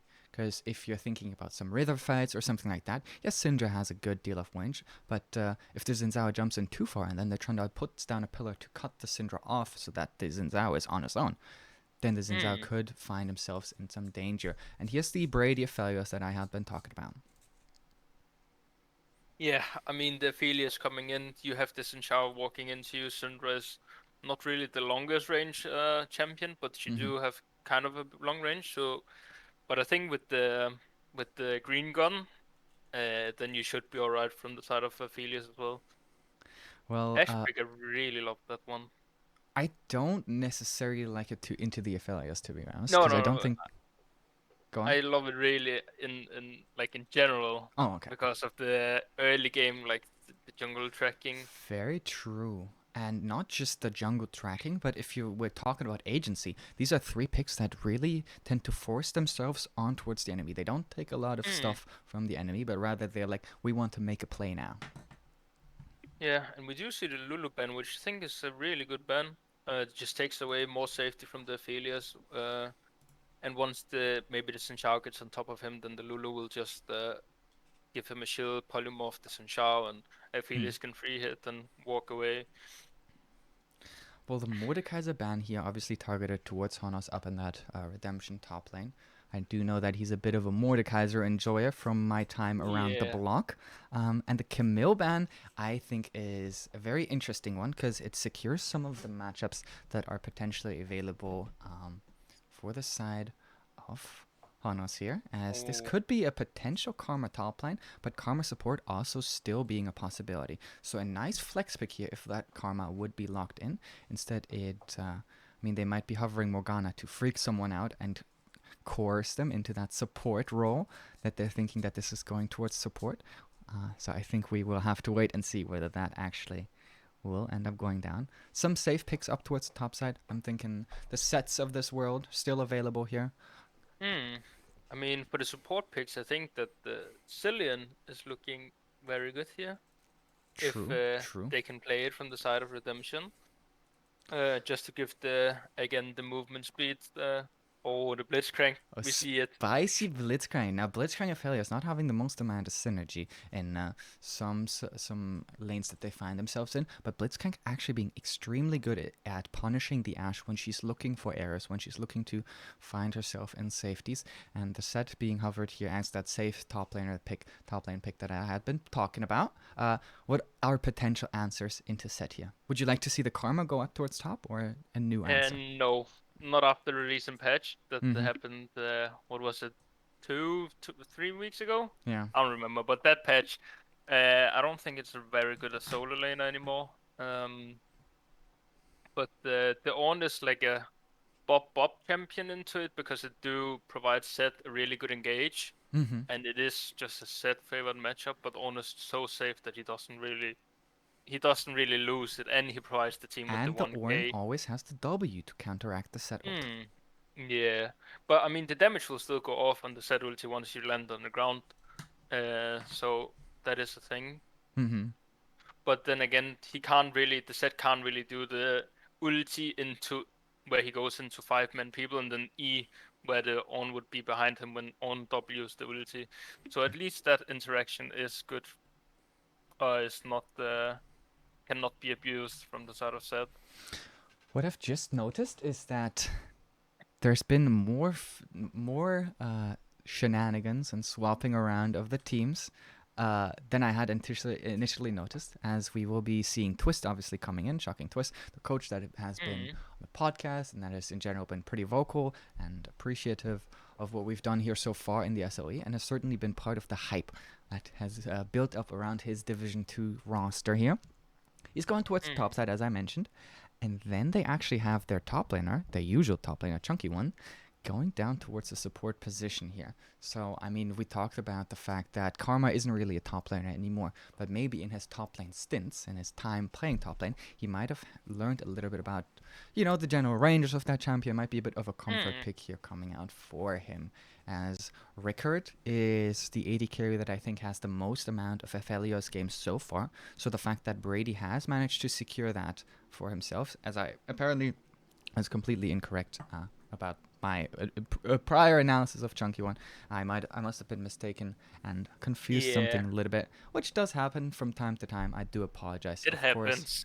And You we cannot will be a robot, so.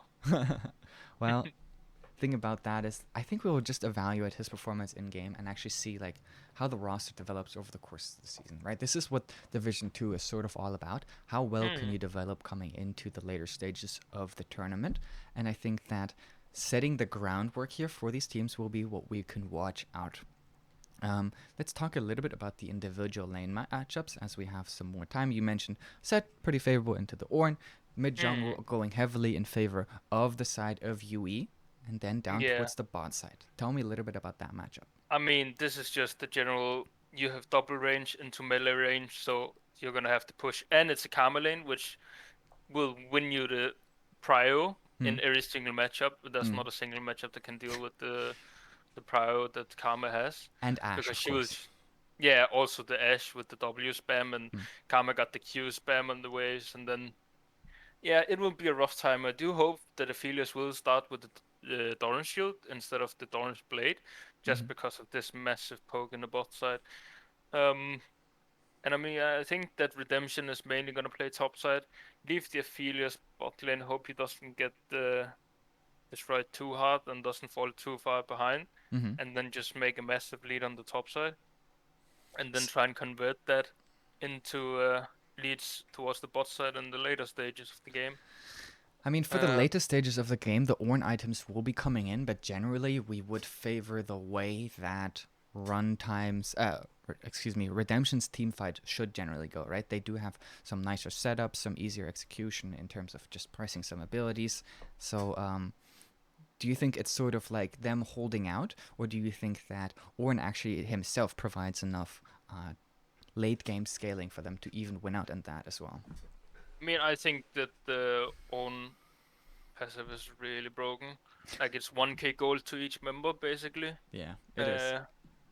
So I think that it will definitely make a difference. Mhm.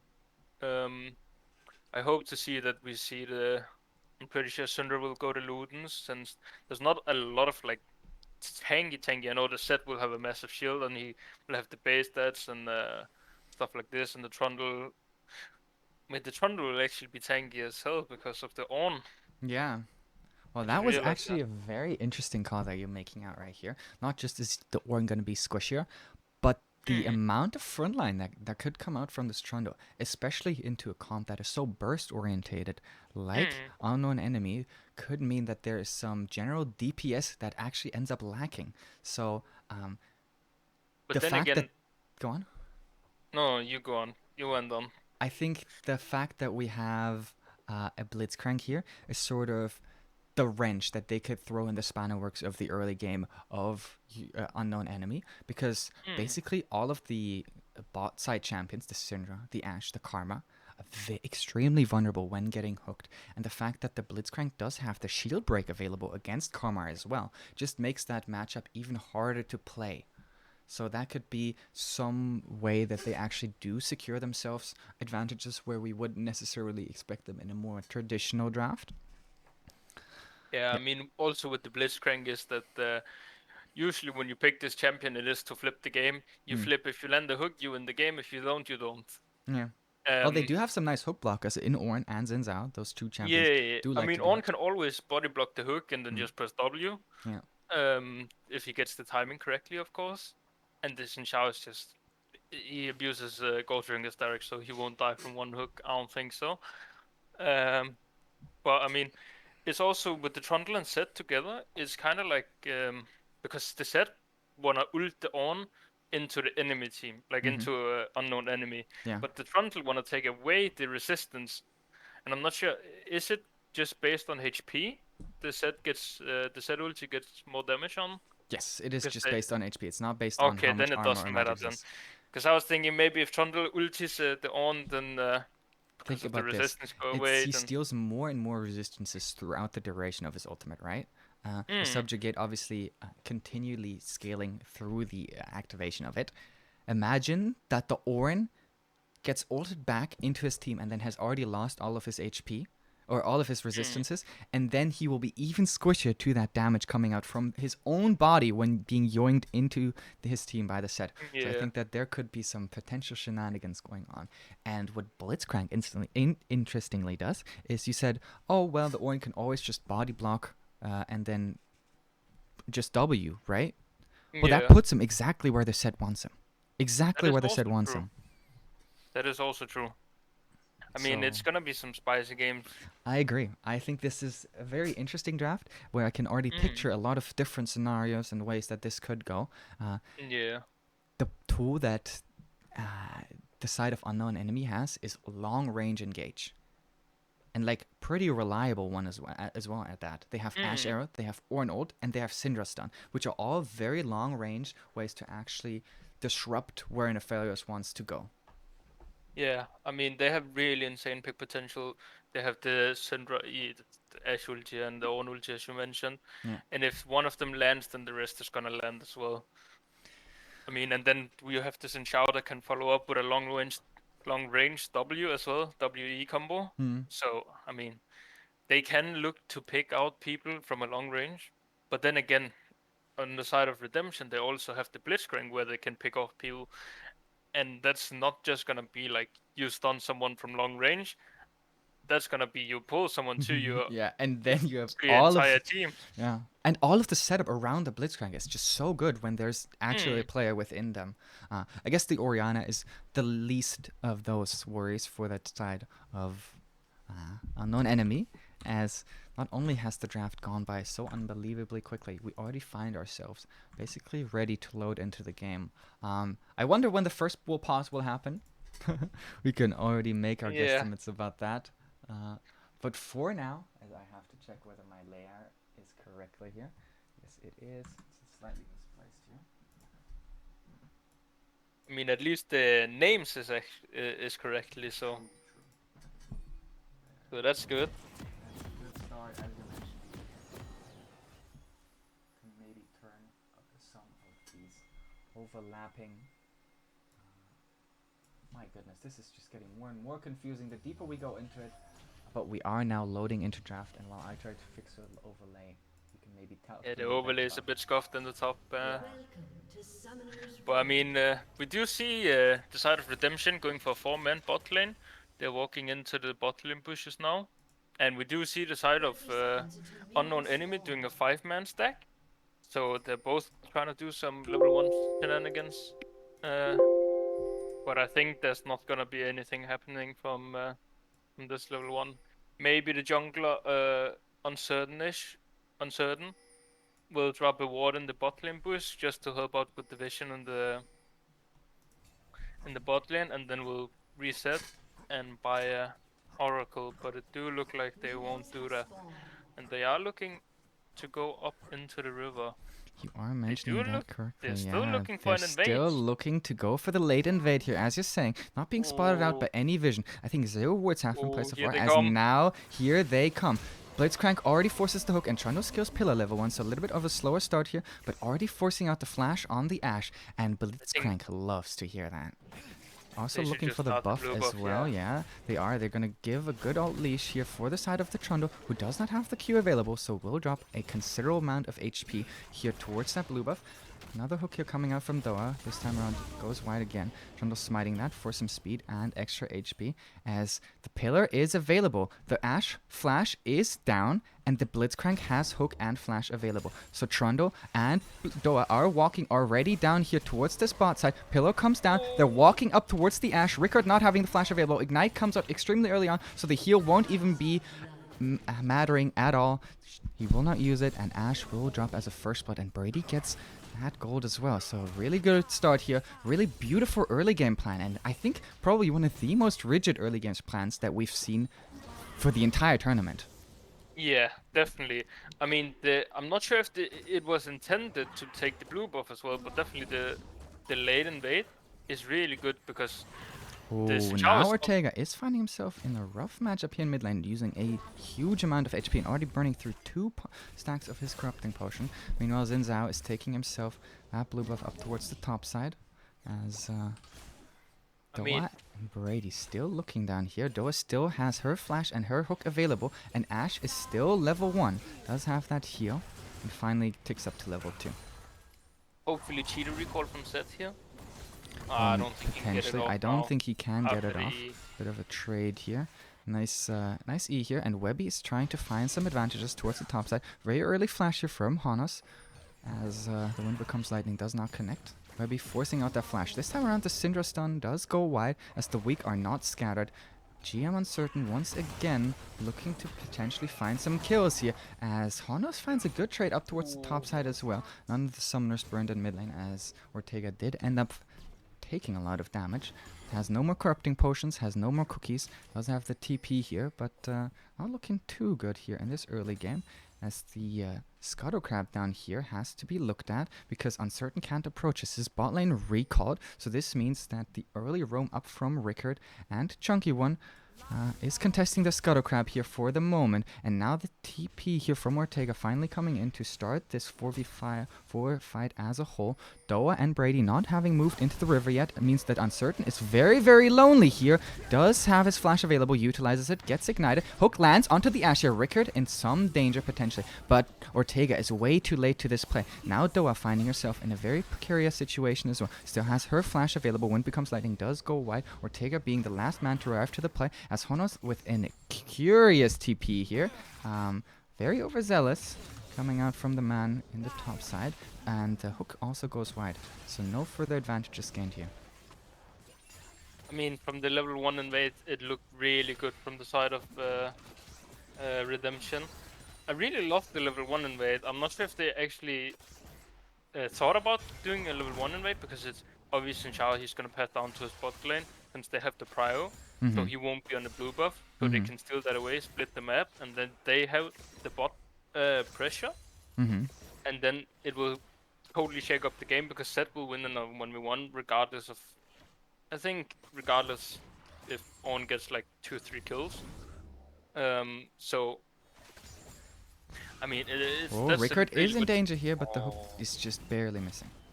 Barely hit there. I mean, if that would have hit, probably would have been a kill with the ignite and the Aphelios weapons as well.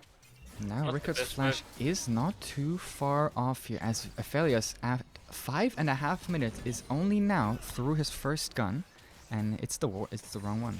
No, excuse me, he is the correct one that he goes through. As a bit of an Aphelios player myself, I do have some understanding of gun management, and you do want to burn through that red gun first to get the combination and get the correct gun rotation going.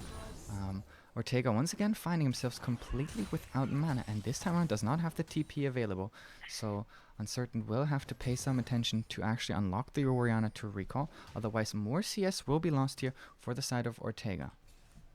I think he opted into the amplifying tone and not the tier, Wow. which I think is That is sin. That is pure sin right there. Yeah. But you're basically saying I don't want to have mana for the entire until next pack. Yeah. Like, he will obviously for the first like 4 waves ish have mana enough, but then And after like that also you just a nice amount of burst damage, of course, coming out with that Amp Tome does a little bit extra damage. Will certainly be nice, but you're not gonna win trades against the Syndra. And now, even though your jungle is over the wall, the level 6 is not enough to be gained, and it's just a solo kill straight up here from Wengu, as easy as it gets here, as a big wave is coming into Shopping Twist up towards the top as we side. can see. Yeah, Still well, didn't opt into the tier, which I think is Oh, very, no. very greedy. he could have at least built a mana crystal. Shocking Twist trading back here towards that top side. This is unbelievably greedy, as you're saying, and this is coming off being solo killed. Yeah. I mean, on the first recall where he TP'd back, he should have just Uncertain had the is tier. level 4, but does have the support of Doa, and Webby does not have 6 yet. So the hook does connect. Beautiful hook here from Doa, which secures themselves yet another aggressive play here towards that blue buff of Webby, not finding the advantages that he wants and the safety and comfort of his own jungle, which does mean that they're now starting to exploit that Blitzcrank pick. We said that it could flip the script a little bit, and it guarantees them the first dragon of the game. Yeah, I mean, so far this Blitzcrank has been really good. Like, we saw the level 1 where Ash was forced to flash. We saw the Level 2. Or Level 2, 1 yeah. to /2, yeah. Yeah, and then we just saw the pick on the Xin Chao with the insane hook, and was also blind. Yeah. Like, Xin Chao could have been on the left side of the bush and would have probably missed. Oh, another hook here landing on towards the support here, and now they're trying to trade back. Beautiful gun combination here from Brady, but does not have the support and heal to keep his support alive. And now that means that he also has to flash away. So even though the hook looked promising at the start, the summoners available here for the side of unknown enemy will guarantee them that, but Uncertain here with the timing as the TP coming out from Shocking. No, it's Webby here, or Wengu rather, and it won't even be necessary, but Uncertain certainly overextended. And now the Ash arrow is dodged away from both of the stuns. Do go wide on Brady here, but Uncertain looks a little bit worse for wear. I mean, this was really bloody. This is also the thing about Blitzcrank. Sometimes you don't want to hit the hook. Yeah. Sometimes it's really bad. And this was just Well, one now of the times. Ortega's under scrutiny once again, and that means even though he flashes, he still just dies to the Syndra R once again. Yeah, it's a tier diff. Well, they do now have basically the same items, except one has sustained through Doran's Ring and the other one does not. Obviously, last chapter basically solves most mana problems. As Yeah. I mean, not really fully on Oriana. Since you really want to work your way towards that the tier that it combines into. I forgot the name of the item. Seraphine's. Yeah. No, not Seraphine's. Seraphine, Seraphs. but, Seraph's Embrace. Embrace. I'm Yeah, sorry. exactly. Well, they are going to get a nice Rift Herald capture here at a very early stage of the game. We asked for more early game Rift Herald captures, and even though some advantages were found early on for Redemption, they find themselves at the GOAT disadvantage, at a Rift Herald disadvantage, and only with the Dragon to show for themselves here. Now a 3 versus 3 is being set up because the support room is first here from Chunky One, flashes forward to guarantee the connection of the chains, and that guarantees a 2-man Ornhorn as well. They dived under the turret, and the kill is not quite traded back. The Karma Shield means that Shocking Twist does just about survive in the end. Here comes the Orianna to at least secure the first kill for herself. Now, once again gets rooted up, and the ultimate available, but there is just nowhere for her to run. Meanwhile, in the bot lane, there is a 1-for-1 trade as Brady and Doa, I say 1-for-1, they both died! They both died in the bot side. We are going to have to go back and look at that. What happened here as they're trying to attempt the dive here. I mean, this is good, the wave to dive on. This is a great wave to dive on, as you're correctly And she doesn't saying have here. Doa walking up forward, tanking up the turret first, but Brady does not quite find the auto attacks with the red gun activation, and Doa will fall to the minions in the end, and Brady in the end also falling to that dive. Meanwhile, everything goes wrong on the top side as well. Now a 5-kill advantage. This is an ace! Yeah. At minute 10! Yeah. Wow. I mean, we wanted some early game aggression, and we definitely got it this game. We did. I mean, we set up the precipice for the support advantage that we want to see coming out from the side of Redemption. But so far, Chunky One coming out on top, even through the early game creativity. There's just not enough follow-up from the other positions here, as I should turn directed camera back on, as Doa finds Webby here in the jungle. I wonder who's caught out, as Webby still gets it's hooked Webby. backwards, and it does look to be Webby indeed. He does have to use the flash, but here's the support of the rest of his team. Brady not finding these skill shots here, and Ortega is back in mid lane, but none of the ultimates that would actually matter are available here. Ash arrow down does guarantee them a safe passage down through the river, and that might mean that Rickard is actually caught out down here. He does not have his flash available. Hook connects confidently, and now this certainly looks like a kill for the side of the 2v2 here. Yeah. Yes, Aphelis does pick up the nice shutdown gold here, and Doa looking good. Yeah, and he picks up the wave as well. This is looking amazing. At least this play. Well, Chunky One might look to find the collapse here, because this does look like they're setting up a counter again. The shockwave connects on both, and Syndra has no mana almost. Means that with the flash, she will just about get over the wall, but there's no damage to really trade back here. So they are just going to lose that Syndra flash here. And of course the kill down towards the bot side, because this is the play Chunky One was looking for, and they don't find anything to show in the end for it. I mean, it was a bit surprising to actually see the set in the bot side of the map 1 minute ago when Webby almost got caught by the hook from Doa. Yeah. Well, I mean, that was a bit interesting to see. Both top laners do have TP available, and Ortega does as well. So with a dragon coming up in just about 20 seconds, we might just see the attention turn towards it. Uncertain, however, we just saw clearing his topside camps as he's now going to do his wolves as well. Hook once again connects, but here's Chunky one to provide peel. Brady being aggressed on here by Webby, but they could just look for this kill here as Webby does not have the Crescent Guard available, and yes indeed he will just fall. Honos with later TP. Shocking Twist already securing the kill here with the help of Chunky one on towards Stoa, and a stun on Honos means that he will have to use the face breath to try to stay alive momentarily. Meanwhile, Brady is looking for that solo kill on towards Rickard, who's trying to defend himself inside the bush. The kill is secured, but now Brady is looking in the worst position, and Uncertain is just so turbo late on this play that this is just unforgivable for him clearing a wolf camp when the dragon was about to come up. The later TP, the jungle pathing, and it's just not looking good here for the side of Redemption. No, I mean, they really lack some coordination. I think that I don't think they should have fought the dragon at all, to be honest. I Well, they think that, did find that early pick, and then the TP is late. Then the Trundle is just up towards the top side. So even though there was the initial idea looked promising, there was no possible follow-up. Ortega also being super caught out, not having the flash available, but having the TP up, having the ultimate up. Neither of them actually came out. So basically doing absolutely nothing in that fight. Yeah, I mean,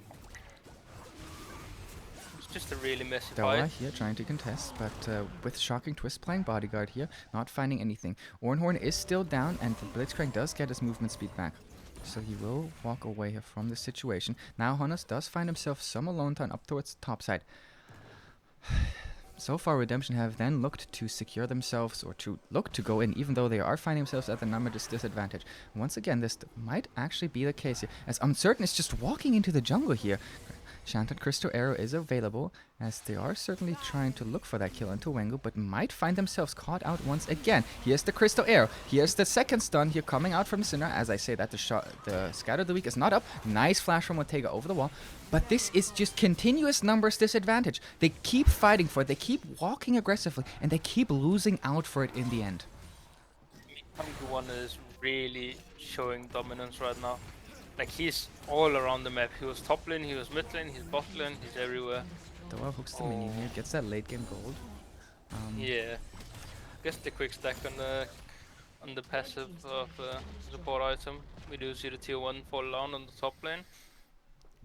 I mean, I think Uncertain has just time and time again went for the wrong moves, looking for camps when he shouldn't, looking for engages when he shouldn't. And even though the support jungle have teamed up nicely at the early stages of the game, now Chunky and Webby are really stomping their foot down and saying, this is our turf and you cannot just step on it.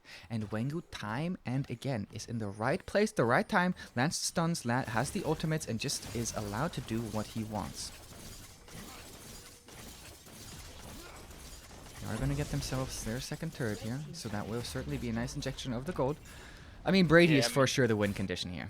yeah, for sure. Now they might... Oh, nice pillar here does actually knock the Syndra back, and she does have the ultimate available, and here is Webby to try to defend it. Both of them flashing here, Honos and Wengu, and Honos will just fall as the W is not quite in time, and Chunky one once again here to protect the play. You said it, he's all around the map, and finds that kill up towards the top side as well. Hunky's just at the right place at the right time every single time. Well, Like, Shocking he's Twist been is there, going to respect that as well, and now you're saying that means that they are actually going to be securing themselves the Rift Tower. Yeah, hopefully they will break maybe a tier 2 mid lane with this Rift Herald. It will be, I think it will mainly just be for the damage. I don't think it will result in any turrets being killed.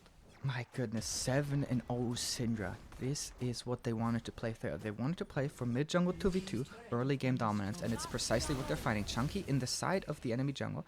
Face rush means that Ortega gets to walk away from this, but just the amount of pressure that they're allowed to put on here, as now Doa also potentially looking to come up here, but decides to go with her ADC at the moment.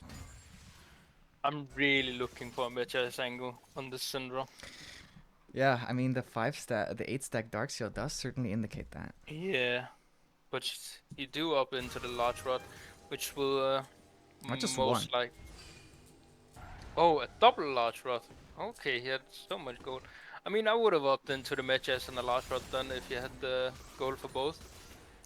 Interestingly enough, buying the Rabadons does actually also set up for more Magi's, right? Because you do Yeah. amplify the Magi so much. So I think this is something that he could be looking for. Maybe he's like, oh, 8 stacks isn't enough for me to warrant actually building it, so I want 10 stacks in the end. I could see that being the possibility, but I do tend to agree with you here. Yeah, but I just think that when you add like 6+ stacks, you always go for the Magi's if you're this fat, of course. You heard it Not from the if you're mid just, lane main himself, Fizz abuser. Yeah. Aphelios abuser. Had to get As one you in said, there. you were Aphelios player yourself. Well, it does seem like the Aphelios is set up as the win condition here, so the 200 years could certainly reign true, and I do like to see the shield bow. But what you don't like to see is what else is in the Aphelios inventory. Yeah, I don't like this at all. Oh my goodness, yeah, this is just another soul can. Now the stacks are full here. Just get one shot. Now the Would have R. had both Magic stacks. Yep, Just he would. saying. And now Webby is going in. Nice knockback onto Uncertain, who finds himself caught as Doa is also trying to get away. And Gwengu is just dominating the map. This is just missed out Dark Seal stacks or Magi stacks, to He be would have had honest. 20 stacks right now. Yeah, he would. It's unlucky, but I Right. mean, he will get the Rabadons on his next back, I'd assume. So, and then maybe he will have enough gold for the Magic as well, if he's lucky. What are they doing with the red buff here? I guess they're linking it into the pit. Nice little usage as it does end up going over to Webby instead of Rickard. They were trying to do something cute, and it looked cute, but it ended up actually going over for Webby. So unfortunate bit Yeah. of coordination there. At least they had the idea. Rickard's probably screaming and the voice comes, why? Probably molding. Yeah, I think that, no. Actually, I don't think it's very molding at all. This does seem like an easy game for them to just play out. They have all the tools in the right places. They have a bit of gold on the Ashe, but it's not necessary. They have all the gold on the Syndra. And, Yeah. I mean, how much this gold does turn- she have in inventory? She has enough for Magi's. Doa might be caught out here as Webby chooses to go for the aggressive engage here. Here's the pillar to try to give up some safety. This is more missed out Magi stacks. 24 24 Webby now. stacks. Oh. I mean, this is really unlucky to see that he's getting this many kills Yeah. on his Oh, Rickard now back. looking for a potential opening onto Brady. He does trade a nice amount of damage back. Now here is Webby to look for more damage onto Uncertain. This is now a fully stacked Magi's that's missed out on. Yeah. Yikes. Well, I mean, I think this game is gonna slowly get to an end soon. I don't think it's gonna slowly get to an end. I think this end will come very swift, very quick, as unknown enemy look to inflict their first blow in the Supreme League onto their first foe with a Supreme lead. And Ornn he actually does gets hook the hooked. Ornn back into the turret, but the turret falls, so the Ornn will not quite get caught. Hono's using that shield to at least stay alive for the moment here, but now does not have the W available. So the Haymaker can certainly be a valuable tool in defending. I mean, Gwengu even has TP up. Why doesn't he not just recall? He has 2.4k Yeah. gold. He has enough gold for Magi's and Rabadons. This is starting to be really, really unforgivable. It really does. I mean, He's so far ahead, would've- like it probably does not yeah. really matter. But this could be so much easier here. Baron also available now. Of course, we have passed the 20-minute mark. 21 even by now. The Dragon is still a couple of minutes away from now. Also, blue buff available. Let's watch very closely here what the Syndra will pick up for it. Oh, come on. You're baiting us like that. 5-man recall comes out nicely, though. So yeah, all I trying think they to will look for a go into tempo the. reset. Yeah. I think they'll go into the top tower after this reset. Look for I'm the looking. Nash as well. I'm looking. Syndra Magi's? still in base. Magi's? Syndra still in Magi? base. No, we went for the. What are Ruby you Crystal doing? and- Which healing are you denying? Oh, the Aphelios that you're always gonna one-shot? The Trundle that you really don't care about? Well, why? Why? I mean, hopefully he will come in for an interview, and we can maybe Yeah. talk about it with him and hear his thought process about Well, I it. think that the members of Redemption are hoping that he doesn't come for an interview, as they're potentially starting to already think about a game 2 here. I mean, it is Oh, yeah, just this is a 22 minutes BO3. into the game, as Doa might look to catch out Webby here. He does have the Crescent Guard available, and the Enchanted Crystal Arrow will land on Doa, so that does mean that Brady is allowed to deal the DPS here.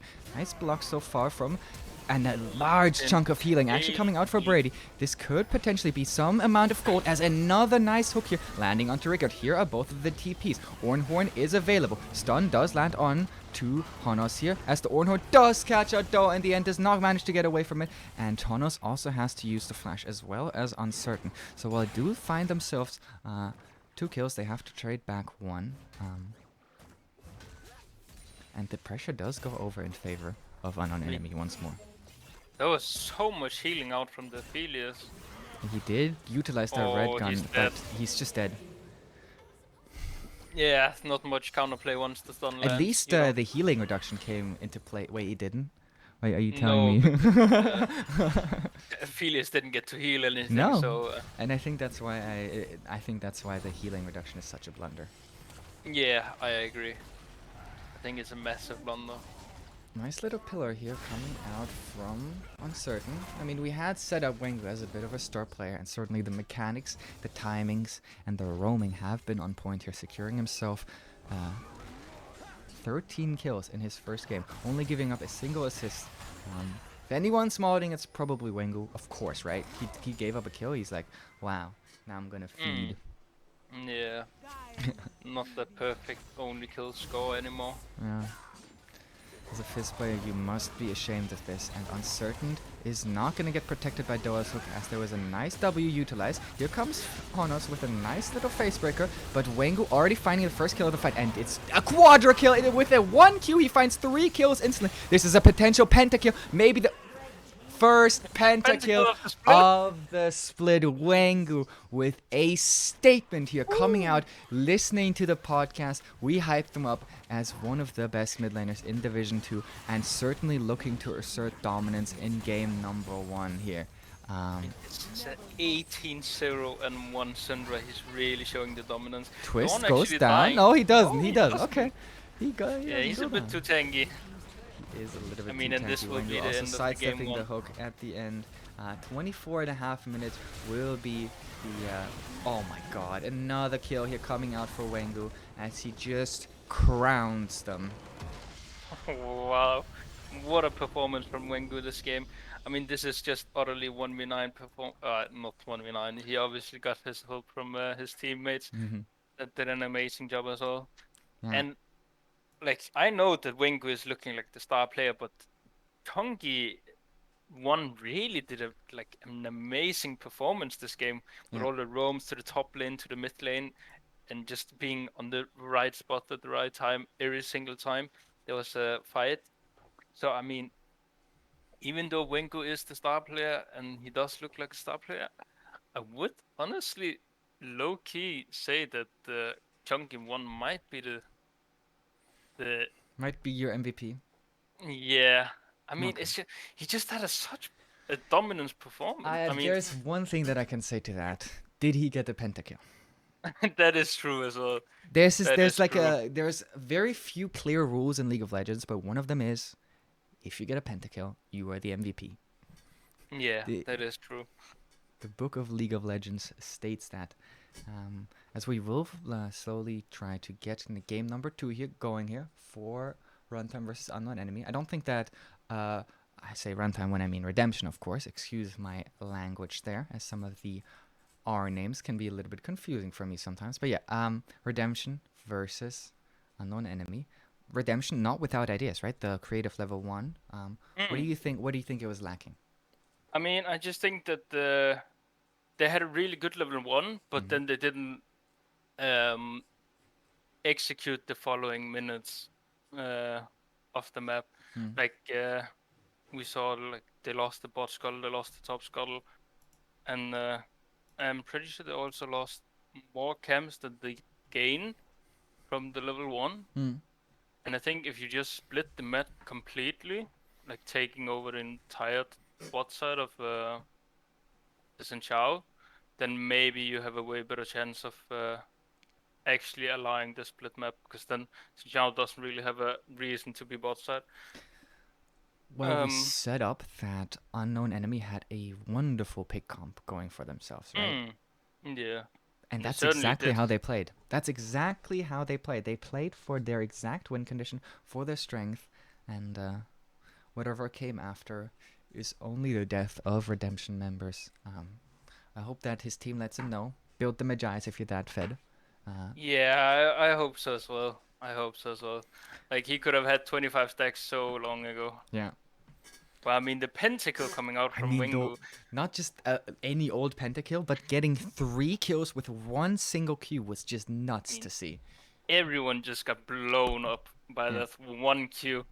Yeah. And if he would have had matches, then maybe it would have been done a bit quicker. But I mean, it's still a pentacle coming out from the side of Wengu, and a really dominating mid performance compared to the side of Ortega. I think Ortega blundered a bit with his build, not building the early tier on his first back, Getting solo and killed maybe. a couple of times. I mean, yeah, and there was also some solo kills, which I think maybe could have been avoided if you had a bit more mana that you could manage to wave with.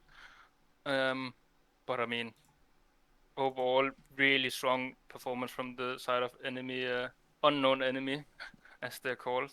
Yeah.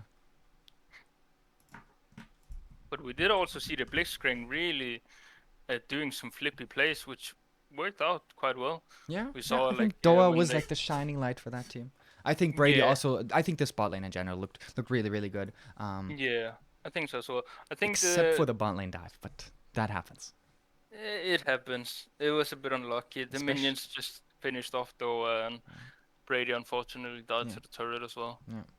I think going for that play still respectable at least. I think that Yeah, they I want think to make things happen, and I think that's a really good thing. They're trying I to think it force is the things. correct play as well. Yeah. To just go for it.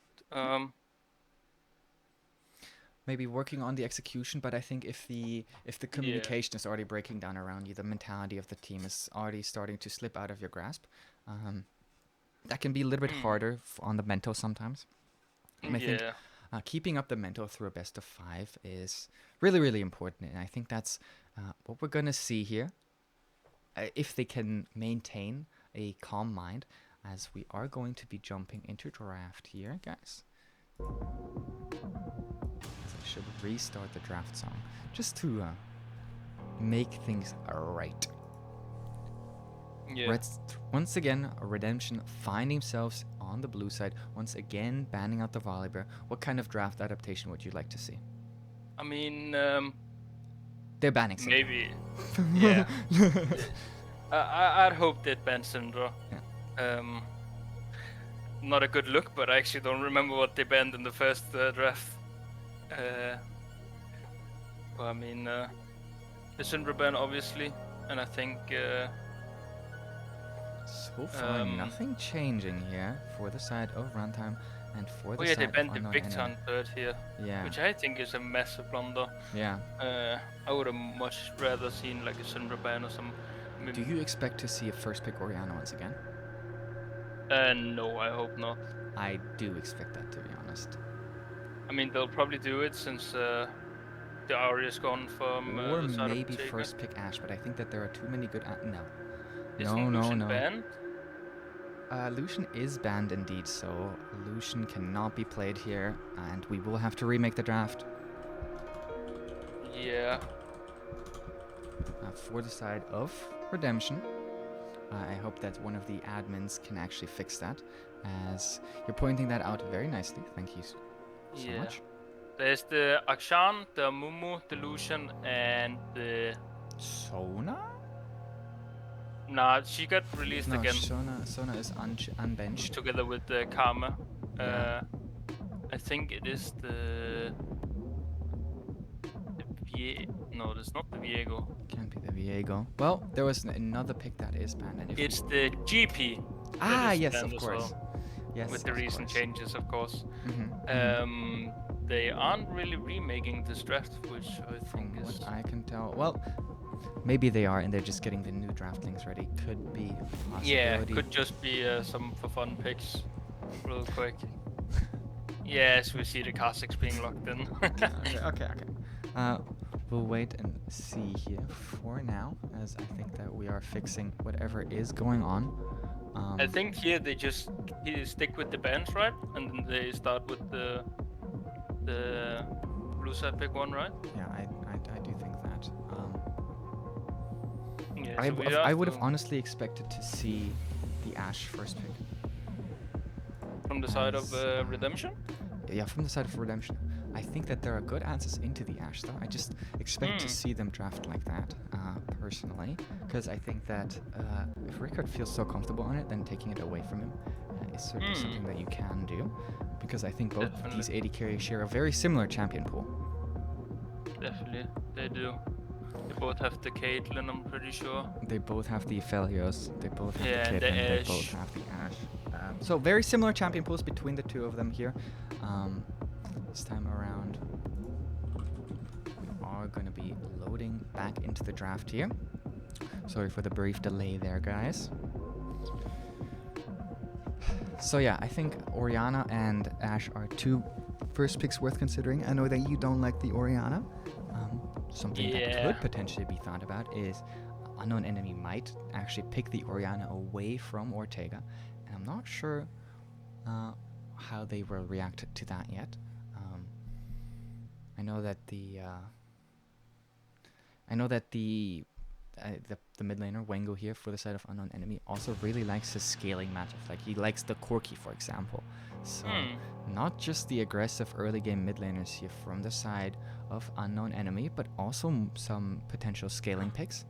And I think that if you pick the Orianna and you can still But pair the Xin Zhao with it. Like I could definitely see, like let's say they first pick Ashe, then we could definitely see a Xin Zhao Orianna rotation here from the side of Unknown Enemy. Something I just saw on the OPGG of Wengu is that he actually got a lot of TF games in, so we might see a TF finally. Finally, yeah. If they do want to opt into that. Yeah. Which I hope they do, since TF is so goddamn broken at the moment. Yeah. Just holding that ulti for any potential fight, just make sure that the enemies can't really overforce anything, then you can always just TF ulti down. Well, I think the narrative around TF has changed a lot throughout the years, right? He used to be basically only ever viable in solo queue. And like in solo queue, he was the best mid laner for so many years, because like he wouldn't really get nerfed too much because he wasn't seen too much in competitive. And now he's like the ultimate competitive mid laner, because I mean, we've seen a change of playstyle, right? We've seen a lot more individuality pop up in competitive play as well. And I think that has sort of catapulted and shown the rise of TF, because you are able to force plays so well with that pick. Yeah. So yeah, we are going to be going back into the draft here. Now all of the bans have concluded here for both teams. Let's wait and see what the first pick for the side of Redemption will be here. You were talking about the Orianna, right? Okay, well this might put a new page in the draft here. I think Ziggs P1 is a fantastic pick. I think that there's very few answers into it that are very good. I am a big fan of seeing Vayne. I think Aphelios is extremely bad into Ziggs. Yeah. I mean, we did see like Aphelios stomp a Ziggs earlier, right? We did. That might have also been due to some surrounding factors in that matchup. So seeing the Ashe here does provide me with a little bit more confidence, as at least Ashe can answer the wave clear of the Ziggs somewhat. And the range. I mean, yeah, somewhat. So yeah, that Ashe is going to be picked up here for the side of Unknown Enemy. I think we'll see a jungle pick here coming into this next R2 pick. Xin Zhao. Yeah. I was about to say Xin Zhao. And then Maybe even the Viego. Perhaps. That is the Nope. Xin Zhao. It is the Xin Zhao. So This will probably now be... well, I hope to see like a Leona Nautilus, yeah. something like this. Some Leona Nautilus here, I'd say, since Ashe is a really mobile champion as a whole, and Leona Nautilus just pair up really well with the Six. Do you see the Tristana, so they always have to... If it Could be gets locked Tristana in. bot lane. I think this could be potentially Ortega taking the Ziggs in the mid lane. Yeah. as now they at least have the flex pick availability. We're not quite sure who goes where. Do you think that there's a champion that answers both in mid? In mid lane, I think that it's... Yeah. Yeah. I think no, TF, TF. Oh, well, I does actually really don't think. well into both. I don't think TF does well into Ziggs. I mean, you probably think about the wave clear, right? I think about the wave clear and how easily the Ziggs can interrupt TF. I see that, yeah. Yeah, probably not the best thing about it. Well, Morgana obviously being a fantastic pick here for protecting against an Ashe, because, I mean, you can always block the enchant across the arrow damage so easily, because the Ashe can't actually take it off. Yeah. And so the slows don't even register. With the Ashe auto attacks, yeah, you will lose more HP, but at least you won't be slowed down. So I think that Morgana into Ashe is always good. And it will now this time again be answered by another Karma who looks really good. And I think that if we look for counters against Morganas, it's champions with shield break, like the Rails, for example. But also champions that can just take the black shield off the Morgana very easily, or of the black shield at target. And I think Karma certainly fits that. Yeah, she definitely does. And just about the prio in the bot lane. Yeah. Like, she will get the prio anyway. Yeah. Morgana can't really stop that. Well, these are two lanes that have both a lot of prio, right? If it's the Tristana, less so, but the Ziggs, Morgana, can build up a lot of priority, and so can Karma and Ashe. So yeah. If it's the 6 in the bot lane, there will definitely be a hard fight about the prio. Could probably maybe even just be considered as a neutral stage, since they will probably kill the wave in about an even time. how would you feel about the Corki here? From the side of unknown enemy? Yeah, yeah. I mean, it's not really the best matchup into the 6 and Tristana. You just want to see TF. Like, you're dead set on getting that TF. I mean, I do love the TF a lot. But I mean, the Corgi at the moment into this, I don't think has the best matchup into 6 because of the wave clear. I think 6 is probably one of the best matchups you can have into it. And I think the Tristana... Really? Okay, Yeah. interesting. I mean, I do think that stuff like AD Assassins, like Seth, is a really hard matchup into Corgi. We do see unknown enemy basically drafting the same draft that this last game, so we might actually see a set pick from the side of Redemption, and then It is probably... rather curious that they are gonna let the last pick be for the mid lane, even though the mid laners are both, or like the potential mid laners are already known. I think it's just mainly about getting the best pick for the entirety of Redemption's comps into the mid lane. Since we did see that the main star player, at least from what we saw last game, is the Wengu, so he probably would love a really insane pick into enemy comp. Yeah. Oh, I do think that the Gnar is extremely good here, especially with what they've drafted so far. I think another Trundle could be decent. Yeah, I was also looking at Trundle. Maybe I was thinking about Lee Sin, but I'm not really sure how good it would be into like an Ashe Karma. I don't know if you have the 2v2 potential necessarily to facilitate a Lee Sin, especially with mid lane actually having last pick. And it is gonna be completely flipping that. A Skarner here. Now Skarner is very good at shutting down specific carries, especially if they are hesitating buying that QSS. So far we don't see anyone that would actually fit that MO, but the mid lane pick for Wengu here will decide if the Skarner will be effective or not. TF still available, could be potential last pick. We still don't know where the Ziggs is going, where the Trist is going. You do see the Corgi. I mean, I'm not the biggest fan, obviously, but I mean, it is still good. Like, around up the comp, you have the Ashe Corgi backline. You just play a front to back comp with the Orns and Showers front line and the Karma Ashe Corgi in the backline. And then you don't. It's very worrying. They didn't really have a target that you'd want to Skarner ult. Now they definitely do. Yeah. Now they definitely do. And Corki's interaction with not having package when Skarner ults him is just horrible for him. Yeah.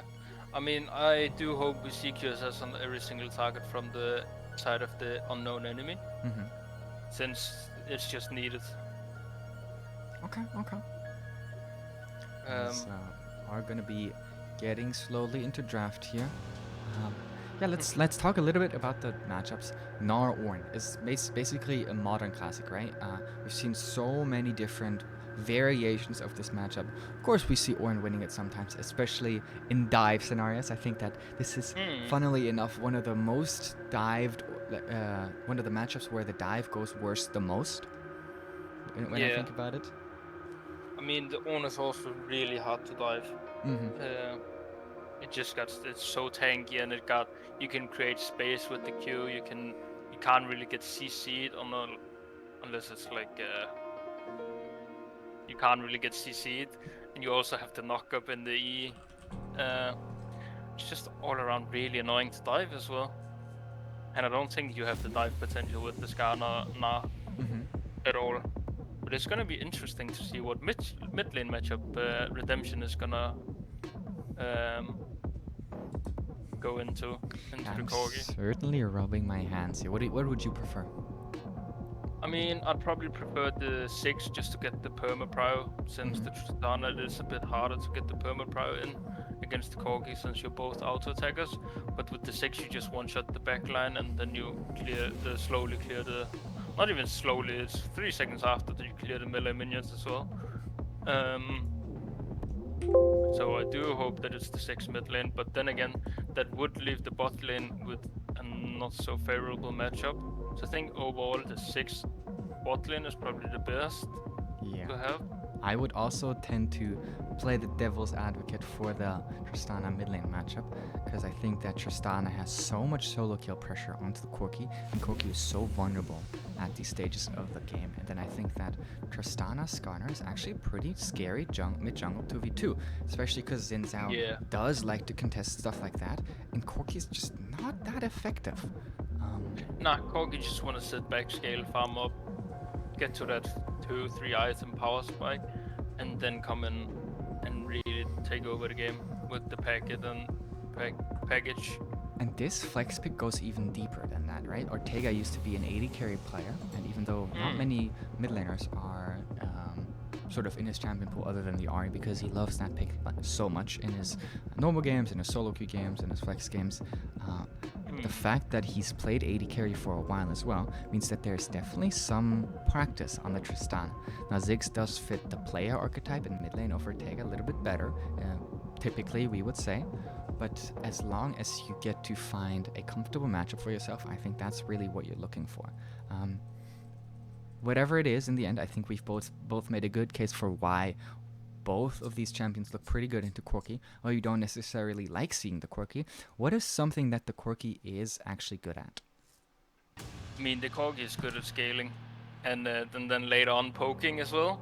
He got really high damage with the ulti, the 7 charges of it, and then the big bomb ultis is really hurting. And then obviously the control, the objective control with the package, and just the teamfight control with the package. Like, you can't really fight into and a Ornn Corgi Ultimate package. is one of the best tools of just instantly winning a team fight.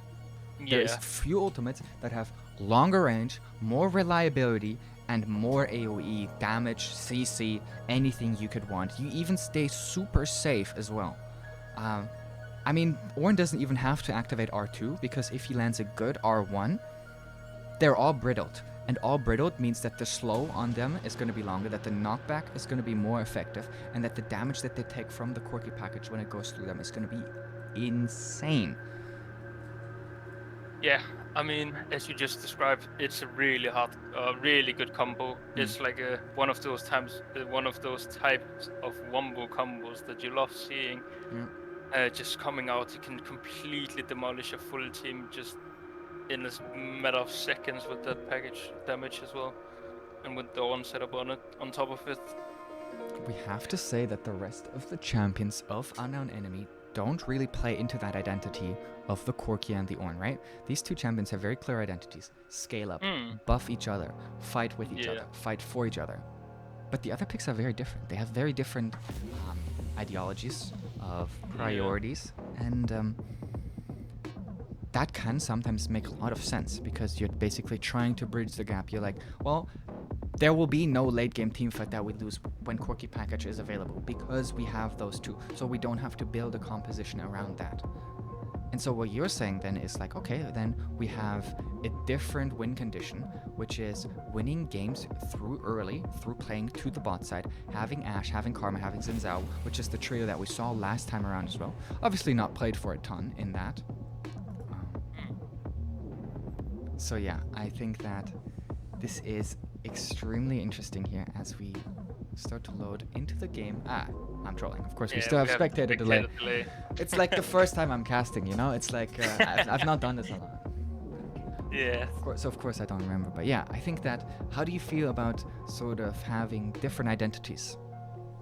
I mean, it's it can be alright, but you definitely mainly want to have same identities in terms of a team draft, and you want to be doing the same for optimized team composition. But I mean, in terms of this draft, I don't think it will matter that much. You will still play for the bot side in the early game, just let your solo laner scale up, and then the focus will be more around the solo laners later on in the game. The Karma will start shielding the Corgi instead of the Ashe, and the Ashe will be more of a I will throw my ulti for you and you will go kill them. With the own ulti and the Corgi damage as well. And I mean, I think even though they aren't on the same page, I think they're kinda more. They still work with each other, right? Yeah, they still work with each other. Yeah. So it's not like they're fully out of, Yeah. fully away from what each other want to do. I mean, the Ornn still want to pick, so like the Ornn Ashe Ashe works super well. Karma Corgi still works super well. Karma being the setup for Xin Zhao. I mean, you know, with the trio of them obviously have very, very good synergy. Yeah. But we tend to see Xin Zhao oftentimes fall behind and then not scale well into the late game because they don't have an enchanter to set them up. But if the Xin Zhao does have enchanters, he actually scales very well into the late game because of how sticky he gets, because of how durable he gets, where you wouldn't necessarily expect it. And so that provides more that means that they're sort of bridging the gaps through some of the ways that they're playing the team fights together, they're playing the pick scenarios together. So I really like what you're saying here in it actually being a very interesting comp and how it meshes. Then set up a little bit about how you think that the side of Redemption actually matches up together. I mean, this is more of a pick comp. You have the Morgana Qs that can land, you have the Skarner ulti, and then you just have two long range 6 in terms of the 600 Skarner that can dash out damage from really far away. So I think that them is mainly just the front to back as well. You just let your your Skarner like dictate how the fight is gonna go with the Na ulti and the Skarner ulti. But look at how insane the pick is between just Skarner and Morgana. Sometimes you have a lot of issues actually getting into a fight and pulling someone with Skarner because you get knocked away, you get booped around, you get thrown all over the place. Just black shield them. The Ziggs won't need the black shield. The Tristana won't really need the black shield. Yeah, you can just black shield the Skarner. He'll probably go what's that item called? The move speed tank item, Shem tank or something. Yeah, something Turbo like Chem that. tank. And then we also Turbo have Chem to tank. mention Gnar and Ziggs deal an immense amount of damage if those ultimates do actually land. Yeah. So that can certainly be something that is set up here for the side of Redemption as Giga up into the Dark Harvest. Oh my goodness, you're right. The Ziggs taking the Dark Harvest and the Ashe taking the Hail of Blades. Yeah. So, I mean, we are in game, guys, but of course we're not really in game because of course we're having a pause. Not a game without a pause. Just the SLE. Yep. Yeah. I mean, we do love the pauses a bit. We get a bit of a podcast. Do you have any like favorite games of your childhood? Of Like, my were you childhood. ever like a big Pokemon fan? On my Game Boy I was. Yeah. But going into like the later years, like the 10 and so on, I actually stopped gaming. I usually gamed a lot, like in younger years. But I mean, basically Pokemon was really nice. And then of course on the PlayStation, I had the FIFA games. I had the So you sound like a bit of a FIFA player to me. yeah. I used to love those FIFA, especially on the PlayStation 2. Hmm. I had like from I think it was from 2002 and up until like 2012. I had every single FIFA game. Wow. Holy moly. Well, we can interrupt the podcast for now as we are finally loaded into game number 2 between Redemption and Unknown Enemy. Both of them finding themselves on the same side as last time, but the only picks that are the same are, of course, the 3-person trio here. As of course, it's a 3-person trio. Oh, God. Okay, well. The bug fixed itself this time around. I think we just have to wait a little bit. It's also one of the strangest bugs. Like, I just don't get really. it. So now here's the Ziggs getting an auto attack but trading one. Fleet footwork obviously being heavily nerfed on range characters. I think they just took fleet footwork out of the game. Like, it's so bad now. Like, okay, of course it's still good on Corki, but like, it's kind of I think bad. it's still not good on Corgi actually. You think Airy is better? No, I'd go for like what's it called, lethal tempo in or Conqueror, just for the later game team fights, where you are really like where your pick is also coming into power. Hmm. So I actually don't like the fleet. I think fleet is just the rune now. Well, I mean, it there's might be Caitlyn yeah. and there's a few picks that can take it. I think Corgi is not one of them, since usually on Corgi you took the fleet for the rough early game. Yeah. Which you can't really do now. Then should get butchered. Actually, I think I tell a lie. I think it's better on ranged and worse on melees. Well, it doesn't really matter. We are still going to be finding that this time around in the hands of the Corki. Both junglers actually spawning each other out at the start of the game here. We saw that Xin Zhao and Karma managed to place an early ward inside the jungle of Uncertain here, and so they will know that he took his red buff first. Then he will not take his Krugs, and they are also aware of that as he did not path down towards that. So they can assume that this is going to be a 5-camp clear, looking for a topside Scuttle Crab. Now Ziggs already doing a good chunk of damage and actually getting the Dark Harvest proc already. Also Brady doing a good chunk of damage here on towards Rickard as the explosive charge does go off. Now Doa whiffing on that Q. Xin Zhao might look for a mid lane gank here. Yeah, he might indeed. Well, he's now walking behind the wall. Flash still available for Ortega. He still has the W. He does utilize the flash, but once again, he uses the flash extremely early on. Nice binding here on towards Chunky One by Doa, but that is all that there will be, and they trade the Q back in the end. Wave coming here into the turret for Brady, as the explosive charge does deal a little bit of damage here on towards Rickard, the passive component at least. I think it's some nice Qs. really weird that WeB is pathing topside in this game. I would tend to agree. I think this is good pathing from Uncertain, though, as now Twist has to use the Searing Charge to get out of that. But this does look like full topside priority here for the side of Uncertain, as even in the mid lane, even though he did have to use the flash, he's still staying inside this lane and has the jungler close by, of course. Trade's now going more in favor of the bot lane of Huey, as those piercing arrows do land on, not piercing arrows, frost shot, I think the W is called, from Ashe. We do, I can see on the OPGG that Ortega doesn't even opt in for the cookies or the inspiration tree. Yeah, you are quite correct on that, as Honos jumps away nicely from that Searing Charge. Good little trade here. Wengu has a lot more mana here, as I say a lot more. Actually, there's very little mana for the two of them, and they're both pretty low on HP as well. Uncertain, not looking for early game ganks, other than just poking his head out in the top lane to give his top lane a little bit more priority and find himself some priority as well. As here comes a nice Black Shield, and this time around, Chunky One might be caught out. Flash failed from Uncertain, and that will mean, even though Brady hops over the wall nicely, there will not be a kill in the end. However, they did lose 3 summoner spells here. I did also Yeah. like the flash from Doa to like force Ricket to Yeah, utilize the yeah. flash. That one, think that one is very understandable and a good one. I think too. it's worth it Yeah. to trade flash from the. And no cross Doa. map is even in sight, even anywhere close. So in the end, the total amount of flashes will be still one in favor And of the Certain side also of. secured himself the double scuttle. Yeah, he Um, did. So he's his gonna look- pathing really looking good so far in this early game. Yeah. Looking to help out the Ziggs and pushing the wave in so that he can look for a recall. Won't even have to TP back into the mid lane. Let's see if he still does.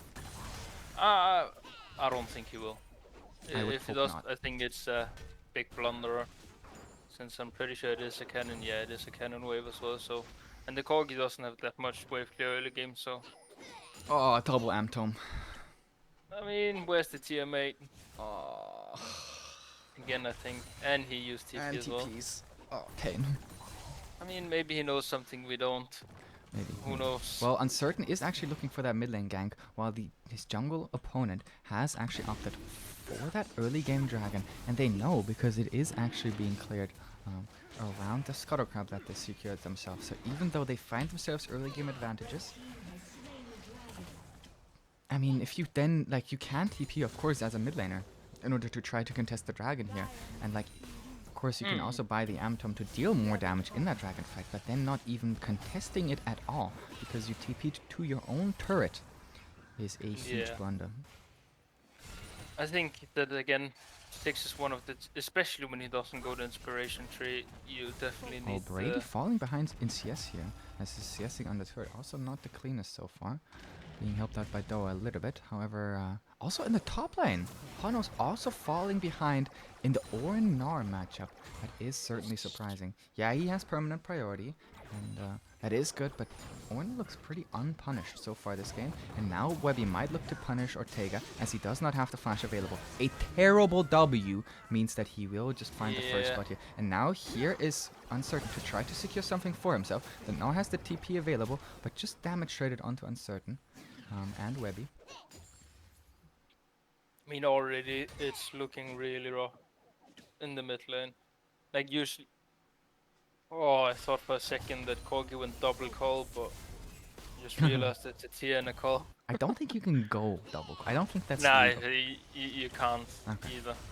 Oh, it's just. There would have been some serious game breaking going on, and I think that one might have required a remake. Yeah. I would agree. Well, But I mean, I think already from starting points we had oh, some.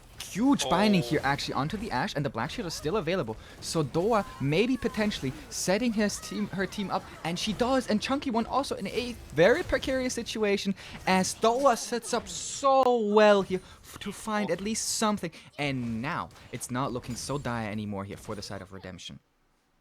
Definitely not. The Tristana's just got a double kill. I think this lane is over, to be honest.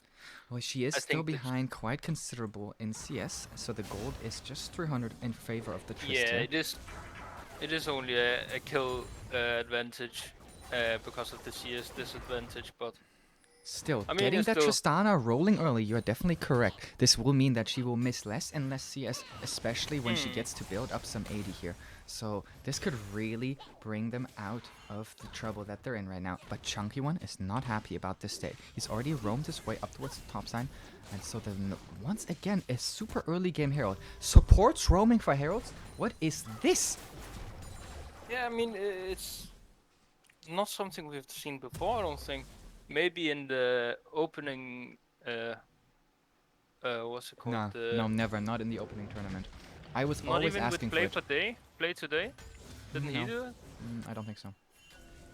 Oh, then I'm remembering wrong. I just thought I remembered that he did it, but I guess we haven't seen it before. Of course, I've been asking for it the entire time, and maybe we've seen it once or twice, but we've definitely not seen it enough. Yeah. And especially definitely denying on it that. from the Ziggs is huge, because the Ziggs needs to crack open early game turrets, and he's so behind. Yeah. I mean, he's sitting at a kill disadvantage right now in terms of the CS disadvantage. Yeah. It's a bit more, almost 2 kills disadvantage in terms of the gold. Well, of course, I would say kill and a half because that is exactly half a kill Yeah. that the Corki has in gold from picking up an assist, right? Oh, another nice binding, and so Brady is looking for that kill onto Chunky One. They do find it. The Asher is also avoided here as Webby gets ulted back. Now she will be caught out here as she is trying to deal some damage. Nice binding here and tries to flash away, but the TP will secure that the Rickard will end up getting that kill. So Brady throwing the support under the bus there. The On actually didn't get anything from that play, other than wasted TP. Well, they I don't are think that getting TP was top needed. bot side plates as Uncertain is in that mid lane here. He does have the ultimate available, and now this Corki is trying to flash away, but you've already been yoinked so far back into the enemy lines that Ortega and Uncertain picked themselves up some redemption here in that mid lane. It's actually surprising to see that. Actually, not when I think about it, because they just got the plate, but that the side of unknown enemy is still up in gold, even though they're 2 kills behind. But it is obviously because of the platings, the From the minion Herald, yeah. deficit, in the lanes as well. Yeah, definitely true. But the CS gaps are starting to shrink, and I think Honos Yeah. having a very precarious TP in the earlier game, I think 2 of them even, where he basically TP'd without him having to. This time around, holding onto it, and that is certainly the correct decision, as binding lands onto Chunky One instead of Webby here. Walked away from is that tether, and Doa doesn't have flash available. Does have the stopwatch up, but won't use it because she is just gonna fall here. And now the priority around the dragon is secured here for the side of unknown enemy, as Honos is so late to the play. And here is a terrible TP that I had just been mentioning he had been holding on. He's TPing for a dragon that he can never get into a Corki package that he doesn't want to contest. Okay. Ooh, bit spicy there. I saw 71 and 35 there, so 2 instances. Yeah. I saw the 35 as well, and was clenching my butt cheeks a bit. But we do the side of unknown enemy do secure the dragon. Package does dissipate here, so not utilized effectively. But yeah, they forced out the TP.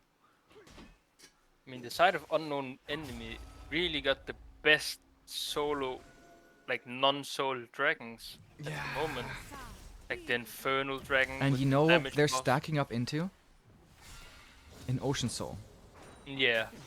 So this could not be better Dragon RNG for them here. I mean, this could not be. I mean, maybe there's some shenanigans where Mountain is better, since they have an on, they have a Xin Shao. I can guarantee you Mountain Soul would not be better than Ocean Soul. It's like, Ocean Soul is so turbo broken. It's crazy. The thing about it is that the 6 will, since he got the Dark Harvest, he's probably mainly gonna go for the one shot. So he's gonna have the Ludens, which he will get a lot of magic pen from. True. So just Oh, having the like, Ash Arrow will actually this time connect because the Black Shield has been killed by that Karma, as I had been mentioning. But they are turning in. As I'm coughing and I'm trying to survive, as so is the enemy bot lane here for the side of unknown enemy, and I'm just trying to. Excuse me. Oh my goodness. I mean, FMA is almost dying as hard as this Karma was here. Yeah. This play. There was still like missed coordination between the 2 of them, as the binding did go on to Rickard, and Brady actually turned on towards Chunky One. They do find that kill, but I mean, certainly amazing interesting. ulti from Wango Doa as now well. under some scrutiny here, and Ortega close by means that now the suppression is used as Wango is falling lower and lower, but so is Ortega, and Honos and Shocking Twist are trading up towards the top side. He is jumping forward, flash away here from Shocking Twist, where he can't quite secure the kill yet. Wind becomes lightning, also going wide, and another slow here from Uncertain will be knocked away by the Audacious Charge, as it's not the Audacious Charge, but the Crescent Sweep instead. Instead, he will now use the Audacious Charge to get to that minion. With the support of Chunky One, will get away. I mean, crazy stuff that's happening around the map. We have the 2v2 in the bot lanes, we have the 2v2 in the mid lane, And the gold and is we have even. the 1v1 in the top lane as well. And we have Chunky One again roaming to the top lane, like he did in the last game as well. They don't get that ward, so they have to use another activation of the sweeper, and so Honos is staying extremely safe here. Now Shocking Twist's TP will be up much sooner than Honos's will, and both mid laners still having their TP. Doa trying to catch out Rickard here. Does not W the correct bush. Obviously, there was no vision of that. Rickard is staying. I thought he was opting into a back there. Oh, he does stay, and now he's opting to stay even safer under the turret, as Ortega is being aggressed on by Chunky One's Roam, and that means that Wango secures himself a kill. Once again, his support comes in to help out the day, and Doa is setting up vision to potentially force a dive here, as now, this time around, Webby is roaming alongside Chunky, and they're trying to potentially look to find themselves a kill on the Tristana here. The package is not up for Wango. Walking into the bush here, I don't know if they actually spotted Wengu on that play. It's a 4-man bot side collapse here for the side of Unknown Enemy. They don't have a rift turret, but they're trying to crack open their first turret of the game. This will certainly go in their favor, as turret plates have already fallen. More pressure now levied on the side of Redemption, as they're trying to at least pick some of the resources up that they might have lost here. I think Uncertain should have went straight onto that Rift ult when he thought that they were going for the tier 1. Well, here's Just so they Shocking can- Twist, not actually using the TP, but now gets stunned up by Uncertain here, as he's trying to walk the Orn back into his team. Gnar and Ziggs, the 2 Yordle furries, actually come into the play and make it so that Uncertain secures himself the kill. Solo assist be a gold dragon going going. over to Honos, and that will be his first kill contribution at 16 minutes into the game.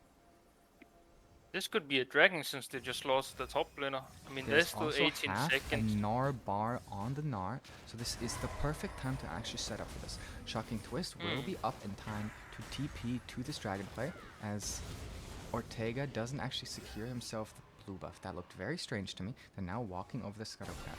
So they're trying to force in mid lane, and this is perfect uptime for the package here for the side of Wengu, who finds a bouncing bomb in his face. They're just trying to trade some pressure don't by wanna- securing themselves some damage on the turrets here. Webby, rather, the closest player. Package still available here. Package still available here. Package still available here, and the package comes out, and here comes the Enchanted Crystal going on the side of Honos, and the first kill of the fight will be Ortega, and then the second will be Doa. So the package just dealing so much damage. I kept repeating it because of the importance of it. Nice flash here away from the side of Bravey to get away from that big one from the Rockets. But 3 kills for Dragon and the turret. Yeah, I mean, at least they stall out the game, which I'm not even sure if they want to, since it is a corgi on as well. Well, it's better than nothing. It definitely is, but it definitely doesn't look good after that fight. Oh, it does mean, not. I would have opted into just like not trying to take a fight there, not trying to push up to the mid lane turret, since they do know that they have the corgi package available, since they heard the sound from when he picked it up. Also, Hopefully even they play with sound. So true, I think that you have to know that the quirky package is available. You had seen them in the mid lane play as well beforehand, so they must have known that that was available. But one of the biggest downfalls of that fight was them standing in the middle of the lane, and the Gnar actually losing his Mega Gnar just seconds before the fight starts. So just terrible coordination all around, terrible Gnar bar management as well, as they now find themselves at a 3k gold disadvantage.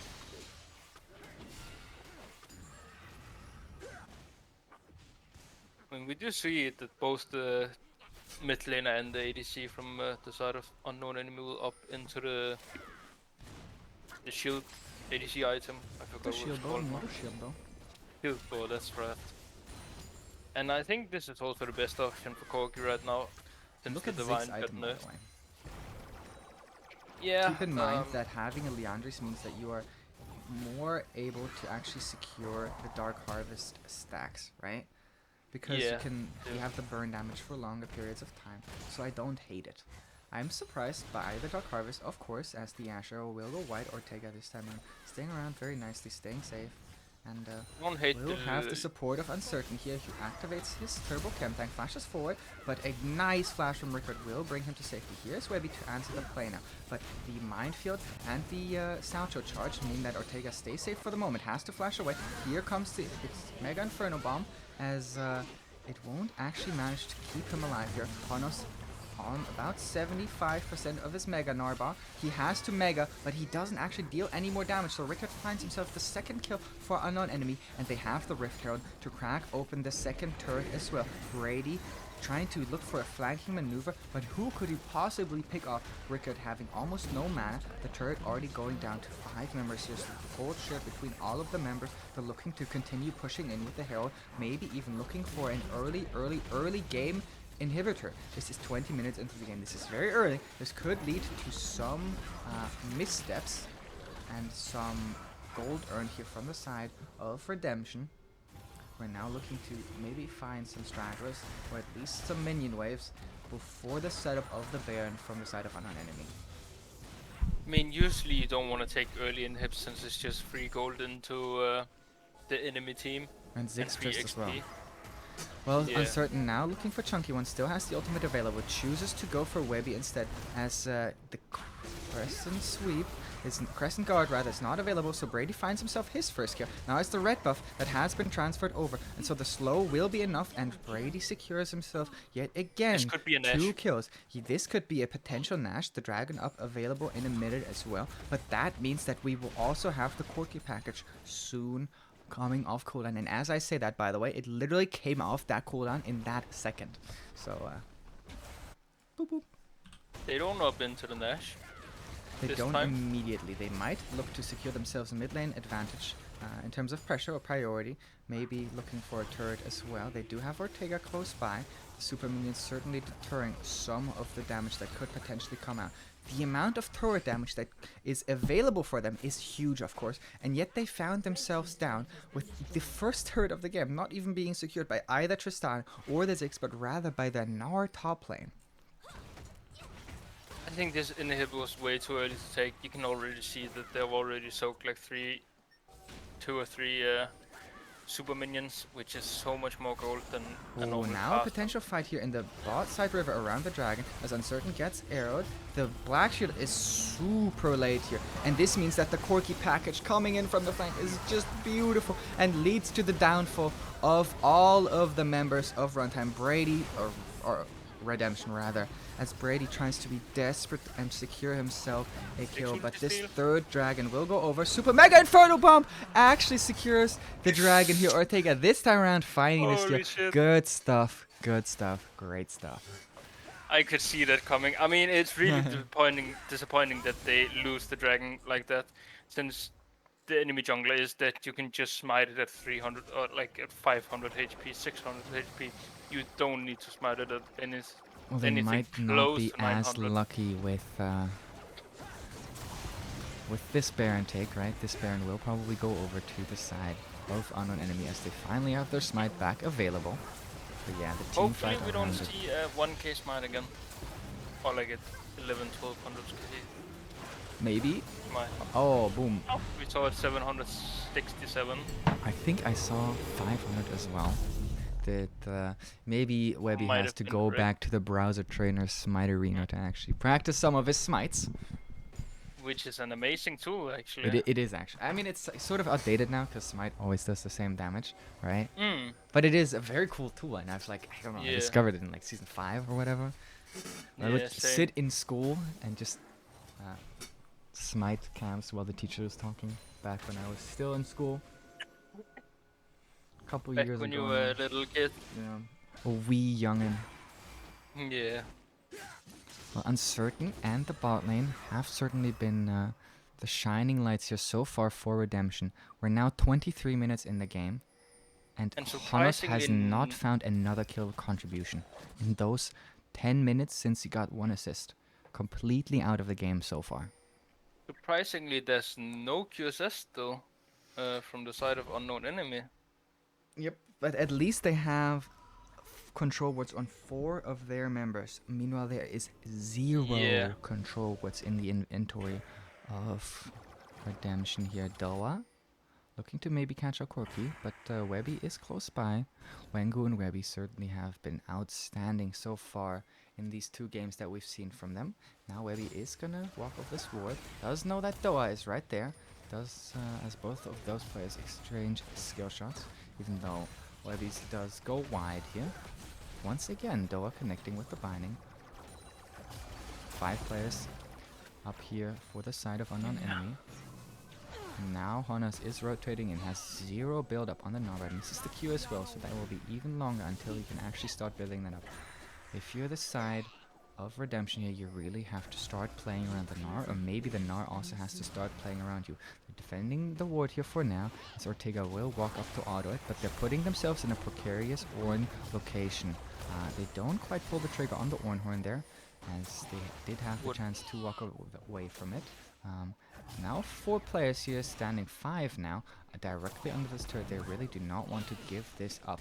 Cannon minion dealing a lot of damage, but Ziggs does have some poke, and he's just not choosing to go for it. Instead, pathing back and forward, pacing rather, as he's finally chosen to decide to defend the mid lane here. It's a good bit of damage. Of course, the magic damage is reduced by the increased magic resist here from these Baron buffed minions. Finally, the top side turret will fall, and there have been no advantages gained here for the side of Redemption, as finally they're looking for Webby here, who secures themselves yet another mid lane inhibitor. The Crescent sweep is nice, and they do Crescent guard, my goodness, but they do find the kill here in the end. So yeah, they trade the inhib for the life of Webby.